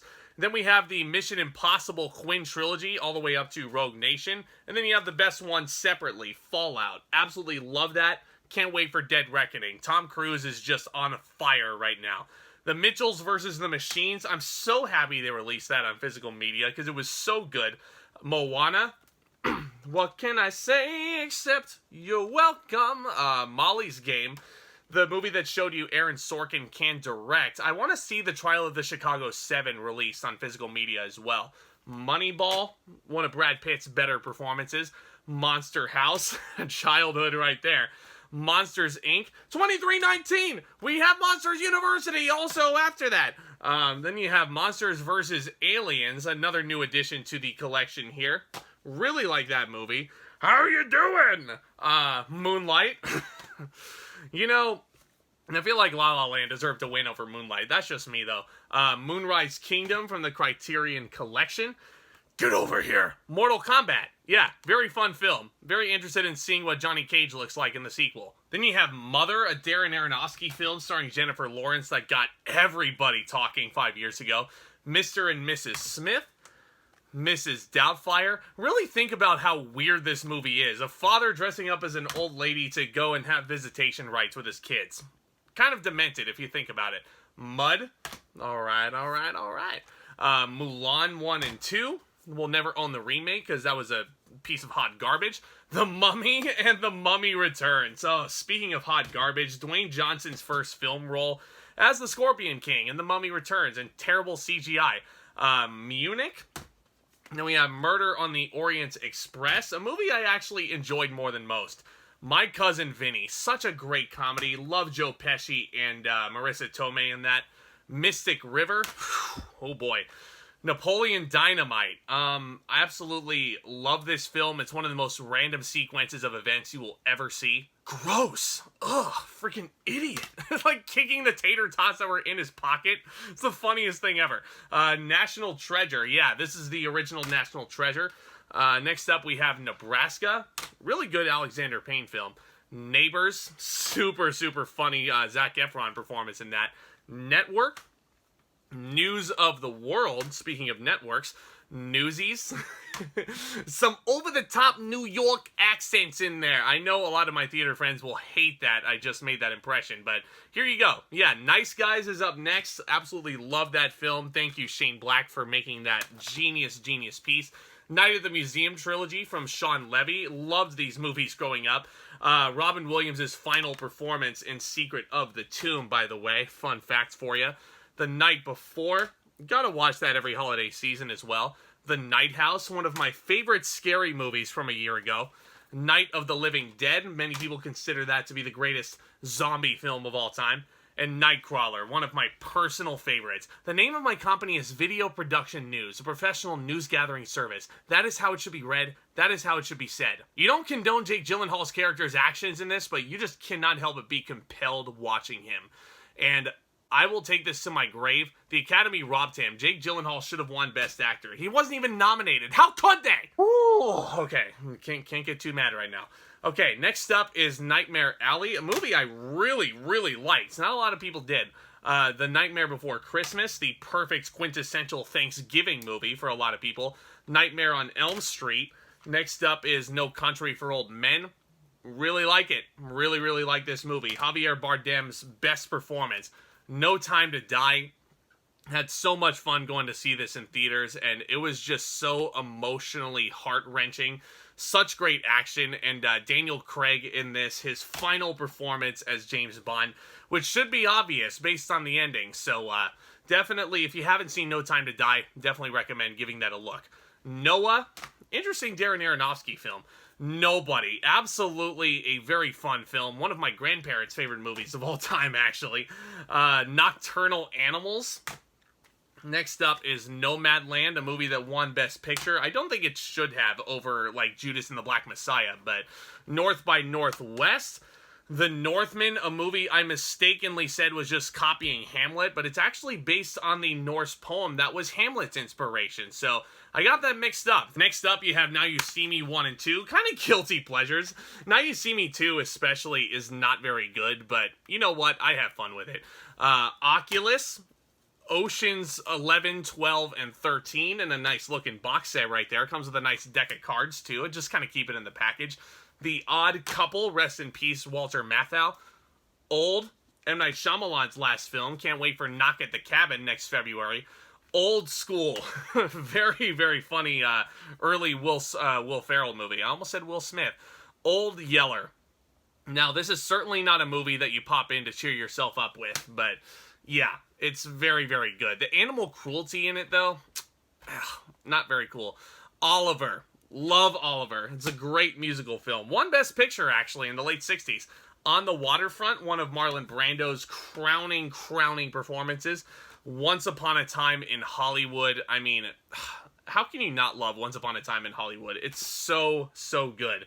And One Flew Over the Cuckoo's Nest, one of Jack Nicholson's best performances, and one of Jacob Hubbard's best movies of all time. Shout out to you once again, buddy. Got it in this nice little digibook right here. It's really, really great. Still have not seen the Nurse Ratched Netflix series starring Sarah Paulson, but I'm definitely curious to check that one out. Up next is 1 Hour Photo, a really, really chilling Robin Williams performance. One Night in Miami on the Criterion Collection. How is that not nominated for Best Picture? Only the Brave, really, really underrated Joseph Kosinski film. Onward, the last film, one of the last films I watched before the shutdown a couple years ago. The Other Guys. The Others. Next up is Ouija. I'm ashamed to own that one. But the reason why I own the first one is because this second one was so good, guys. It just feels incomplete without it. You have The Outsiders. You have Over the Hedge. Rockin' the Suburbs. Overlord. Pain and Gain. I only own that because The Rock's in it. It's not a very well-directed movie. Newsflash, Michael Bay's not very good. Paddington and Paddington 2. You know, The Unbearable Weight of Massive Talent made me want to go back and rewatch it, and it's such a phenomenal family film. Next up is Paranorman. This is my favorite Leica film of all time. It's definitely a must-watch every spooky season. I did review this on my first Halloween special, just because it just holds a very special place in my heart. Love Paranorman. Next up is Parasite, very well-deserving Best Picture winner, in my opinion. Passengers, kind of it's an interesting film, very polarizing. The Patriot, speaking of polarizing films, you gotta love Mel Gibson in this film. One of Roland Emmerich's better ones, in my eyes. You have Patriot Games. Damn it, Dad, get off my plane. Patriots Day. Gotta do the Harrison Ford impression every time. The Peanut Butter Falcon, one of the most heartwarming films from a couple years ago. Absolutely adore it. The Peanuts movie, speaking of heartwarming, The Perks of Being a Wallflower. Gotta love Logan Lerman and Emma Watson in that film, and not the other one. Pet Sematary and Pet Sematary Remake. I actually kind of prefer this one over the original. I think it's a lot creepier, has a much nicer look, it's better made. I love John Lithgow and Jason Clarke both in this, and I think it stands well enough on its own. Speaking of remakes, you have Pete's Dragon. I don't own the original for some reason. Peter Pan, I will be reviewing this movie next year for its 70th anniversary. You have Pig, one of Nicolas Cage's best performances, unbelievably. Pinocchio, Very interested in checking out Robert Zemeckis' remake with Tom Hanks as Geppetto.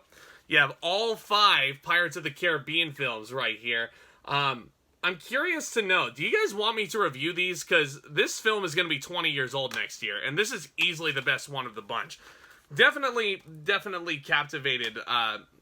Not captivated, that's not the word I'm looking for, but I'm definitely interested in knowing if you guys would be interested in me reviewing those. Place Beyond the Pines. Next up, you have Planes, Trains, and Automobiles. That's the quintessential Thanksgiving movie there. Planet of the Apes original series.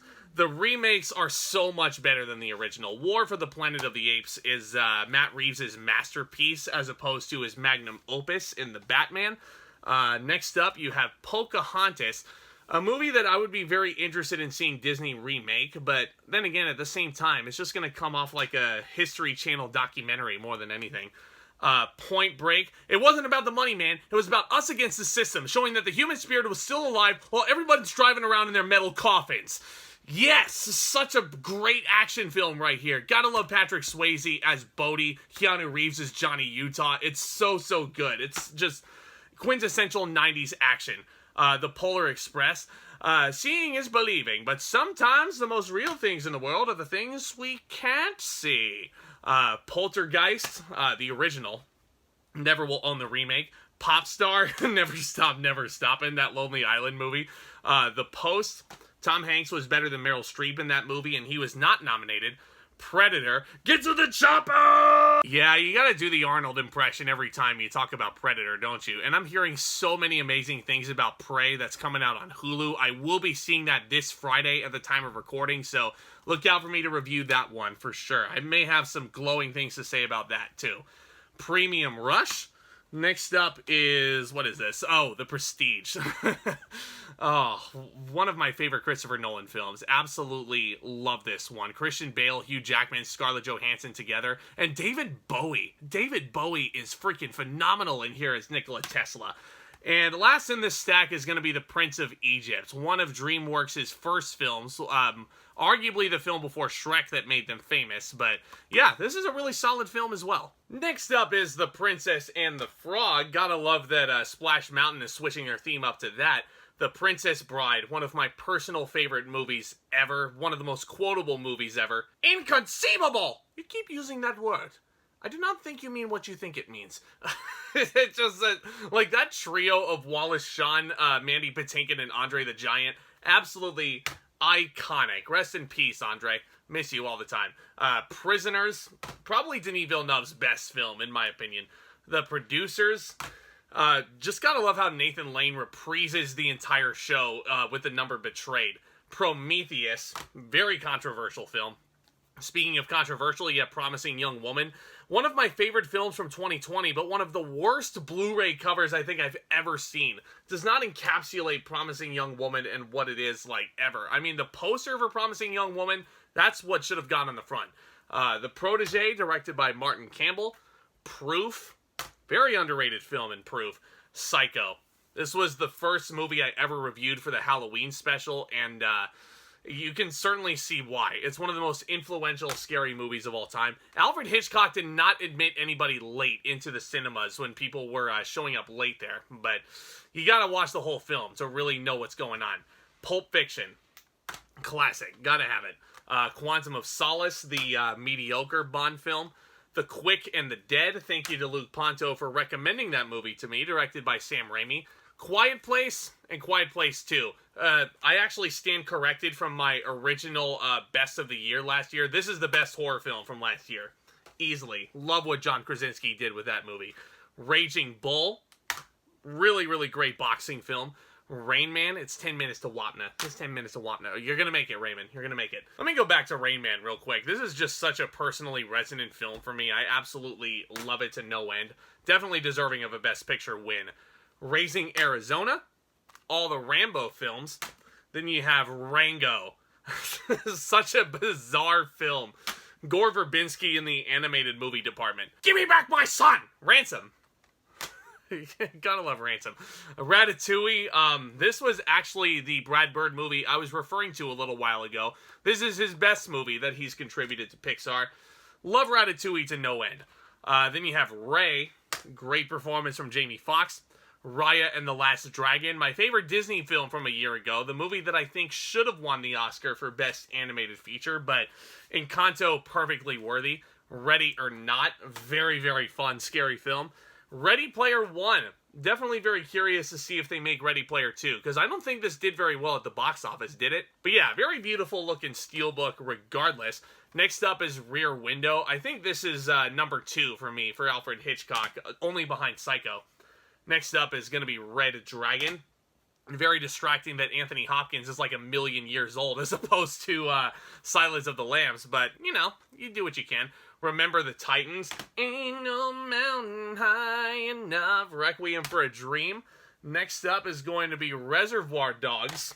Quentin Tarantino's first film. Then you have The Revenants. Now, I don't know if I've told this story on any of my videos, but when I saw this movie with my parents in the theater, I had a big old soda with me, and about halfway through the film, I want to say, I had to go to the bathroom really, really badly. And let's just say that there's a lot of running water in The Revenant, a lot of river sounds, a lot of waterfalls, and it wasn't fun. But on a rewatch, really, really great film.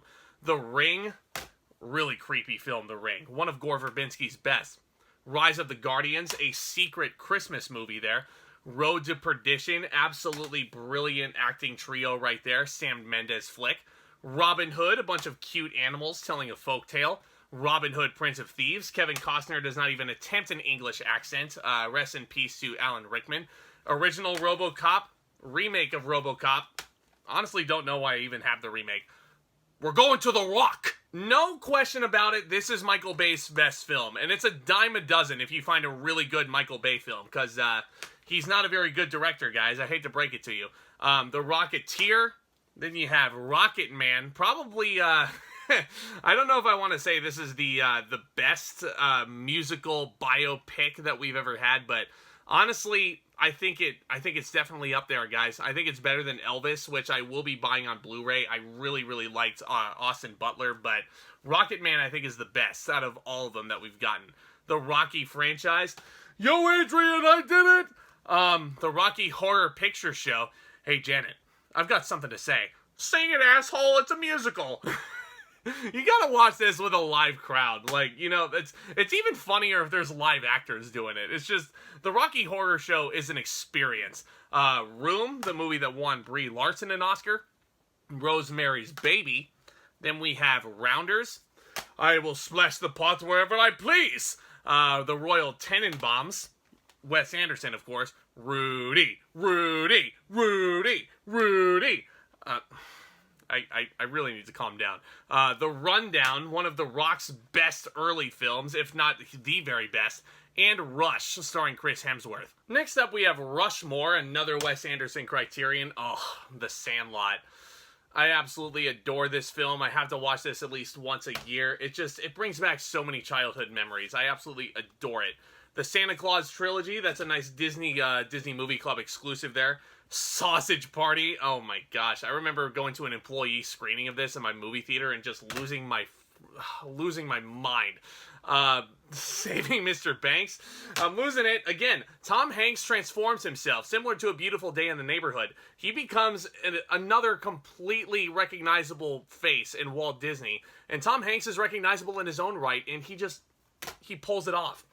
Speaking of Tom Hanks, Saving Private Ryan, the best war film ever made. Thank you, Steven Spielberg. The Saw collection. Then you have Spiral. I mean, not a very good movie in hindsight, but still fun enough. Say hello to my little friend. Scarface. Absolutely iconic. Arguably Al Pacino's most iconic role. Scary Stories to Tell in the Dark. I would not mind if they made a sequel. Scavenger Hunt. One of my favorites, and you guys have actually made this one of my highest viewed videos as well. And I'm glad that you guys are giving it all the attention it deserves, because it never gets talked about. It's such a fun comedy from the 70s. It's one of my favorite 70s comedies, actually. Schindler's List, one of the greatest movies ever made. Can you believe, again, that Steven Spielberg made Jurassic Park and Schindler's List all within one calendar year? Absolutely mind-boggling. School of Rock, a production I'm currently working on right now at the time of recording, the musical version at least. It's very, very fun. The Scorpion King. You know, The Scorpion King, again, like Doom, is a bad movie, but it's the right kind of bad movie. If you need to cheer me up, yeah, if you need to laugh at something, watch The Scorpion King. Scott Pilgrim vs. the World, one of my favorite Edgar Wright movies. The Scream collection. I will tell you that the first Scream movie is for sure going to be on the Halloween playlist this year. That was the first scary movie I was ever shown by my dad, and it holds a special place in my heart. You have Screforum, and then you have Scream 5, otherwise known as 5 Cream in a lot of contexts. Searching, a movie that was actually shot very close to where I live, so thank you for that movie, Anish Chaganty. It was so good. The Secret Life of Walter Mitty, a nice glossy slipcover there. Next up is going to be Secret Window, one of the more underrated Johnny Depp performances. Next up is Selma. And then you have, what is this? Then you have Seven. Oh my gosh, then you have Seven. This is number 2 David Fincher movie, only behind Fight Club for me. It was his first film that he directed, aside from Alien 3 Resurrection. Just everything about this, he got so right. And the whole mystery about what's in the box and not being shown what's in that damn box chills me to my core. Then you have 7 Psychopaths, directed by Martin McDonagh. The Shallows. Oh, then you have Shang-Chi. Freaking Simu Liu is a freaking superstar, man. I cannot wait for the sequel that's going to be announced at D23. Probably one of Phase 4's strongest films, in my opinion. The Shape of Water. Very weird film, Shape of Water. The Shaun of the Dead. Absolutely adore this film. Edgar Wright did everything right with this one. No pun intended. The Shawshank Redemption. This was voted the best movie of the 90s when I was on Ryan O'Toole's channel. Shout out to you, buddy. I hope you're doing well. And it's well warranted. Shawshank Redemption is a masterpiece, a masterclass in filmmaking there. Morgan Freeman gives one of the best performances ever in that movie, too. Shazam. Can't wait for Fury of the Gods to come out this Christmas. Sherlock Holmes. Sherlock Holmes, A Game of Shadows. And then, what's this? Oh, okay. The Shining. This is one of the most influential scary movies of all time. Jack Nicholson gives one of my top 10 performances ever. And yeah, Stanley Kubrick, what he did on set is kinda, I mean, it's not kinda, it is pretty unforgivable, but you know what? I still think that this is his best movie, and I still hold true that it's his best movie. Next up is the Shrek collection, the movies that made DreamWorks famous. Shrek 2 is the best one. Shutter Island, of course, directed by Scorsese. Sicario, a Denis Villeneuve film. A lot of people forget that he made that one. Sideways, probably the best Alexander Payne movie. Then you have Signs, I mean, a movie that influenced so many film critics like myself to start talking about movies. This came out in 2002. I did not watch this until I was a full-grown adult, but, I mean, I can see why so many people were influenced by it. Silence, directed by Scorsese once again. The Silence of the Lambs. It puts the lotion in the basket. It puts the lotion in the basket. Oh yeah, Buffalo Bill. Gotta do an impression of him every single time. Silver Linings Playbook, David O. Russell. I mean, this is arguably, I think this is his best movie, because it just feels so grounded in reality. It just is so raw emotionally. Everything about it. I mean, that won Jennifer Lawrence an Oscar. I mean, well warranted. A Simple Favor. I actually hear they're making a sequel to A Simple Favor, and I'm curious to see how that's going to go. The Simpsons movie. Spider Pig does whatever a Spider Pig does. I watched that movie when I was 10 years old, losing my mind. Sin City. Gotta love Sin City. Sing 1 and Sing 2. Both very strong Illumination films that don't have to overly rely on annoying little yellow assholes. Next up is Sinister. Scott Derrickson is a scary movie genius, and I thought The Black Phone was so much better than Sinister, which is saying a lot, because this movie is freaky as hell. Next up is going to be The Sixth Sense. I see dead people. Best plot twist in movie history, in my personal humble opinion. Then you have Skyfall, probably the second best Daniel Craig James Bond film, only behind Casino Royale. It's just so emotionally powerful, this movie. Also features the best Bond song of all time by Adele. Then you have Sky High. How does nobody ever talk about this one? I mean, it's great casting. Kurt Russell is your father. Bruce Campbell is your gym teacher. Doesn't really get any better than that. Skyscraper, so bad. Great cast assembled for Sleepers. Next up is Sleeping Beauty, one of the best Disney villains ever with Maleficent. Sleepless in Seattle, shall we? One of my favorite romantic films. Tom Hanks and Meg Ryan had impeccable chemistry. Sleepy Hollow, another movie you gotta watch around Halloween time. Slumdog Millionaire, probably Danny Boyle's, one of his best movies in my opinion. Snakes on a Plane. I'm not gonna do the famous quote. Snatch, directed by Guy Ritchie, of course. Snow White and the Seven Dwarfs, one of my favorite Disney movies, is one of my most rewatched Disney movies growing up as a little kid.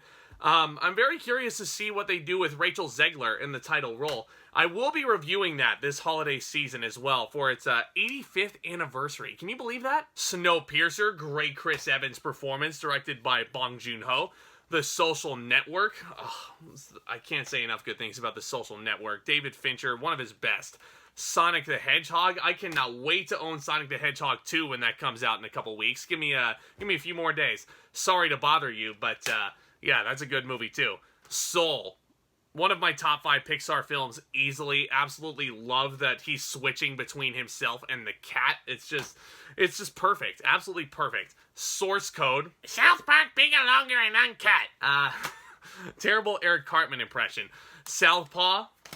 Oh, yeah, you gotta love Space Jam. Let's play some basketball. Absolute childhood right there. Gotta own it. Space Jam: A New Legacy starring LeBron James wasn't as good, but you know what? I still had a lot of fun, and Don Cheadle looked like he was having the time of his life.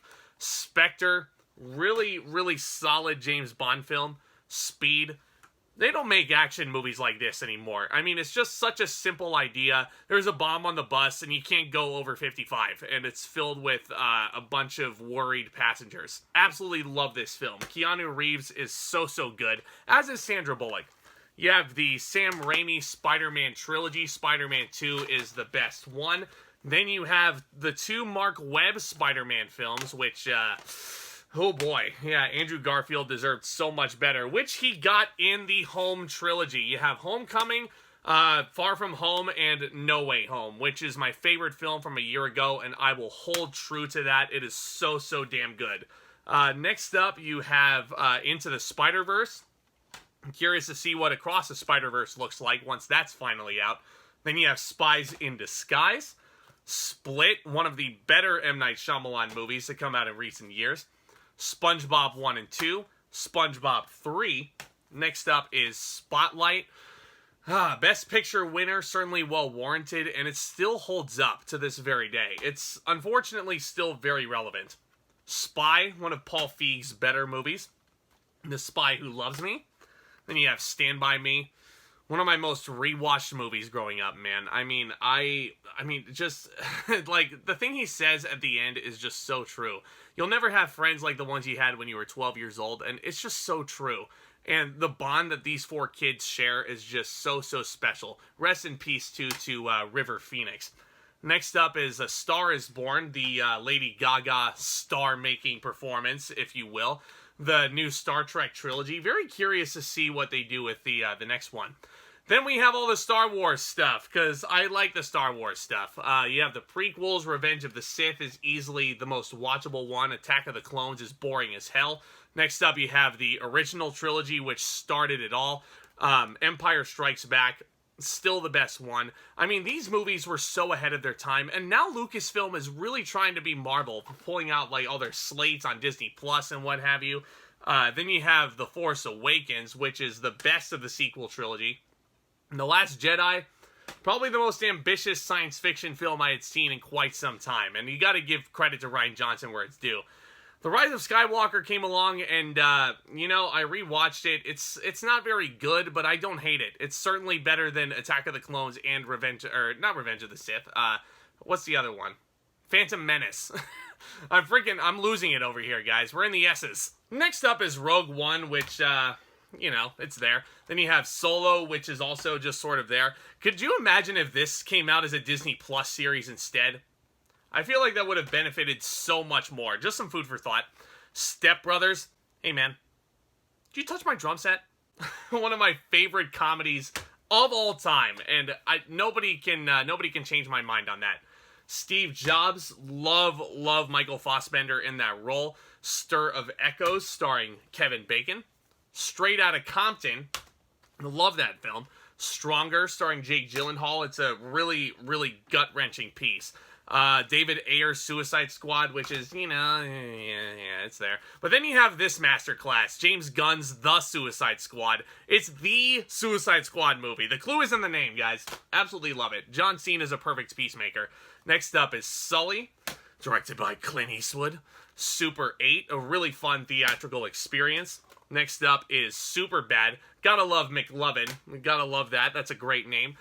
Superman 2, Richard Donner cut, rest in peace. And Superman Returns, directed by Bryan Singer, which was kind of meh.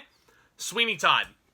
Let me tell you something about Sweeney Todd. Stephen Sondheim, absolute musical theater genius. May the man rest in peace. In my opinion, I love West Side Story. I love Into the Woods. But this is my favorite Sondheim right here.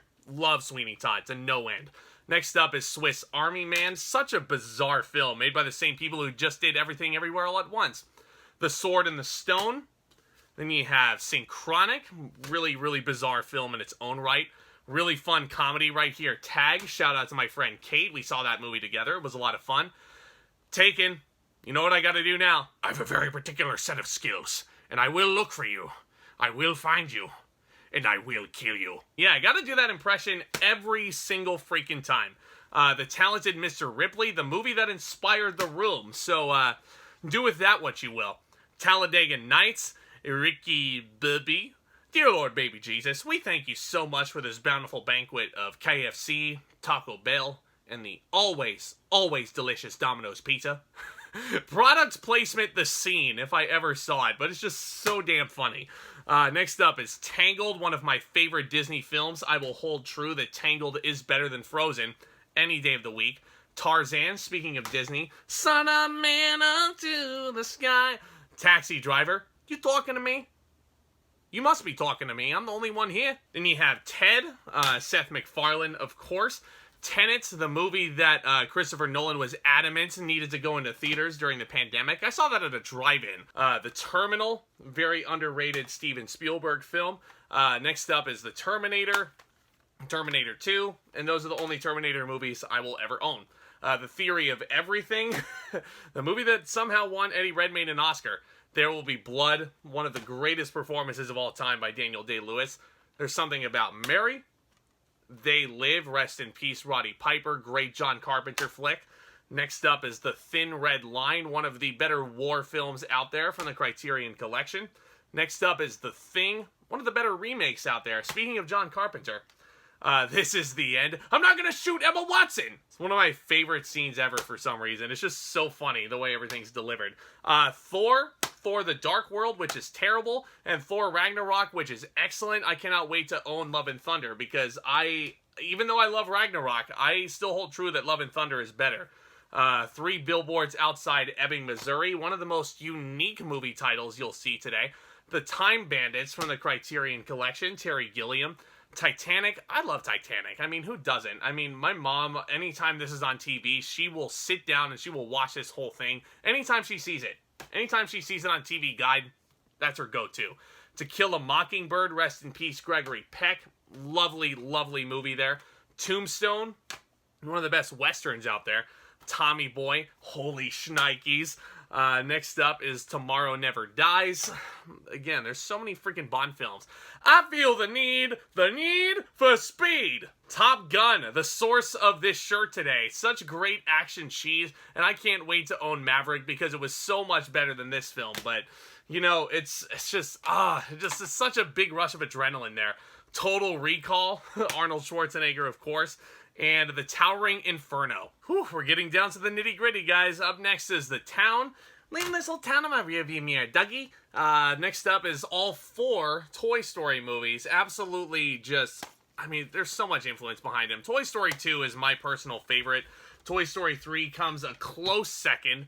Then we have Trading Places, a really fun Eddie Murphy comedy.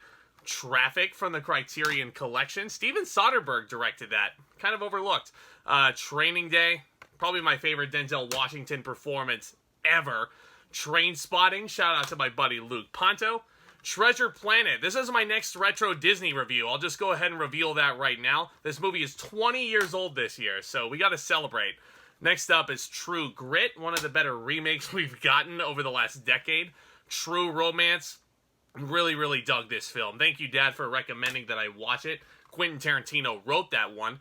A Truman Show. Love that film. It's a great Jim Carrey performance. Then we have Turning Red. Super interesting Pixar film. Kind of polarizing in some ways, but I really, really enjoyed it. Next up is going to be Twister. Shout out to my buddy Lo, who loves that film. It's really, really fun 90s action. The Unbearable Weight of Massive Talent. This is definitely going to be a movie that's on my best of the year countdown. It feels like a movie that was made for me, if that makes any sense. Next up is Unbreakable. Speaking of movies that were made for me. Uncharted on 4K. Really fun video game movie, actually. It was a lot better than I was expecting. Uncut Gems. Adam Sandler's best performance ever. Unforgiven. If I remember right, Best Picture winner in 1992. Unhinged. Never thought they could make a pickup truck look so damn villainous. The Untouchables. And Up. Oh man, this is probably one of the best first acts you will ever see in any movie. Not just animation, but they just got everything about this love story so right. And without any dialogue either. It was so amazing to watch. Then we have Up in the Air. George Clooney stars in it. Upgrade, a very underrated film. I almost said upper-rated film. That's not a word, is it? The Upside, getting there, folks. Kevin Hart and Bryan Cranston. Then we have Us, a very fun film from Jordan Peele. Cannot wait to go and buy Nope because I love that movie so much more than Us. The Usual Suspects, Who is Kaiser Soze? V for Vendetta. Remember the 5th of November. Vacation. Oh, you're gonna be whistling zippity-doo-dah out of your assholes. Chevy Chase in that movie, man. Vanilla Sky. Interesting film. Vertigo. Alfred Hitchcock, of course. Vice. Adam McKay. Again, please release Don't Look Up on Criterion. I'm begging you here. The Walk. Robert Zemeckis movie there. Walk the Line. One of my favorite musical biopics, rather. Actually, you know what? Forget what I said earlier about Rocketman. It's this. Johnny Cash was awesome, and Joaquin Phoenix and Reese Witherspoon are phenomenal in the film. Wall-E. Next up, we have War Horse from Steven Spielberg. War of the Worlds. Again, another Spielberg. Warm Bodies. Oh, one of my favorites. Warrior. I mean, Tom Hardy and Joel Edgerton are just so badass in that film, and Nick Nolte is just, it's heartbreaking watching him. Watchmen, speaking of watching something, The Way Back, again, Gavin O'Connor, same guy who did Warrior. We Bought a Zoo. Wedding Crashers, a really fun comedy starring Owen Wilson, and he's really endearing in here, and Vince Vaughn kind of plays the goofy one of the two. Not really what you would expect out of a duo like that. The Wedding Singer, one of Adam Sandler's best. Weekend at Bernie's, again, a movie I kind of bought, like, just hyped by it, but I don't think it lived up to that hype, unfortunately. Welcome to Marwen, a super underrated film. I really don't understand the hate that movie got. I really enjoyed that. And then you have West Side Story, the original classic from the 60s that warmed the hearts of so many. And then we have the remake, which I think is so much better than the original. Absolutely adore Rachel Zegler in this. How did Mike Face not get a Best Supporting Actor nomination for playing Riff? Boggles my mind. When Harry Met Sally, I'll have what she's having. A movie that came out when Rob Reiner was on the roll of his career. Then we have Who Framed Roger Rabbit, a very fun film. Then we have Whiplash. God, J.K. Simmons is just so deplorable in here. Next up is Widows. Wild. Willy Wonka and the Chocolate Factory. Very curious to see the prequel with Timothée Chalamet next year. But honestly, to me, this is the best musical film that will ever be made. Gene Wilder, may the man rest in peace. I mean, absolutely adore this film. And Gene Wilder, just, his performance as Wonka himself is so captivating and compelling. He can be very welcoming and very kind to the children, and then he goes into the tunnel of hell. Are the fires of hell a-blowing? Yes! Willy's Wonderland. Again, I gotta calm down. Winchester. Then we have The Many Adventures of Winnie the Pooh. Winter's Bone, a movie that kind of showed me that Jennifer Lawrence was a brilliant actress. The Witch, Robert Eggers' first film. It's so good. Next up, you have Witness. Very, very jarring film. The Wizard of Oz. One of the most influential films ever made. I mean, who doesn't love The Wizard of Oz? I dare you to find me someone who doesn't like that film. The Wolf of Wall Street. This is my second favorite Martin Scorsese film. It is 3 hours long, and it is just non-stop comedy. You just can't help but gut-bust laugh every single time. The Woman in Black. The play is so much better than the movie, but it's still really, really fun. Wonder. There's a Wonder story coming out. It's like a prequel, and I had no idea. Next up is going to be Wonder Woman in the Digibook. Wonder Woman 1984 did not get a Digibook for whatever reason, but you know what? I have them both. Next up is Words on Bathroom Walls. Really, really gut-wrenching film as well. World War Z. That was really fun to watch in the theaters with my dad and my brother. The World's End. Kind of one of the lesser Edgar Wright films in my opinion, but not horrible. Next up is The Wrath of Man. And next up is Wreck-It Ralph, a movie I can reveal that I am reviewing as well for my Retro Disney playlist. This movie's 10 years old this year. Can you believe that? That's insane to me. Last stack, guys. Here we go. Ralph Breaks the Internet, which was equally fun, opposed to its predecessor, The Wrestler. In my opinion, Darren Aronofsky's best movie. He got the wrestling industry and the darkness behind it so spot on. And Mickey Rourke gives the best performance of his career. Randy the Ram Jam time! Next up, you have all the X-Men original trilogy, X-Men First Class, X-Men Days of Future Past, which in my opinion is my favorite. Then you have X-Men Apocalypse, which isn't terrible. Yes Man, a lot of people don't remember that this was directed by Peyton Reed. I had so much fun going to watch this in the theaters when I was younger. Then you have Yesterday, really interesting concept. Young Frankenstein, speaking of Gene Wilder, rest in peace, sir. You've Got Mail. The movie that was inspired by the same source material as She Loves Me, which is one of the most underrated musicals ever, in my eyes. Zathura. Give me a juice box, biatch. A young Josh Hutcherson. Really fun film. It's a space Jumanji, basically. Zero Dark 30. Zodiac. And you have Zombieland 1 and 2. I need my Twinkies, boy! Do you have any regrets, Bill Murray? Garfield, maybe. This is the first one especially is a lot of fun, and Double Tap was really fun as well. Last but certainly not least, you have Zootopia, which is easily in my top 5 Disney movies, if not my top 3. It just speaks so many volumes, and the messages are supremely important for kids and adults to learn, for that matter. And that is my damn collection. Folks, I hope you had equally as much fun as I did making this video for you. It's always just such a blast to do this every single year. If you guys are new to the channel, one more reminder, thank you so much for sticking with me. Smash that subscribe button, hit that notification bell, and a thumbs up. That would be so appreciated, guys. And stay tuned for more exciting content hitting this channel very, very soon. I alluded to a lot of it throughout this entire marathon over here. But a bunch of new releases coming out in August, like Bullet Train and Beast. Very, very excited to watch those. 3,000 Years of Longing. Feels like the month of Idris Elba here, this month of August. And I can't wait to round out the year 2022. You got a bunch of exciting new releases like Black Panther, Wakanda Forever. It's going to be a fun time, folks. But y'all are the best. Thank you all so very much for sticking with this video. Thank you for sticking with this channel for all this time. And with all that being said, Back Talk commence!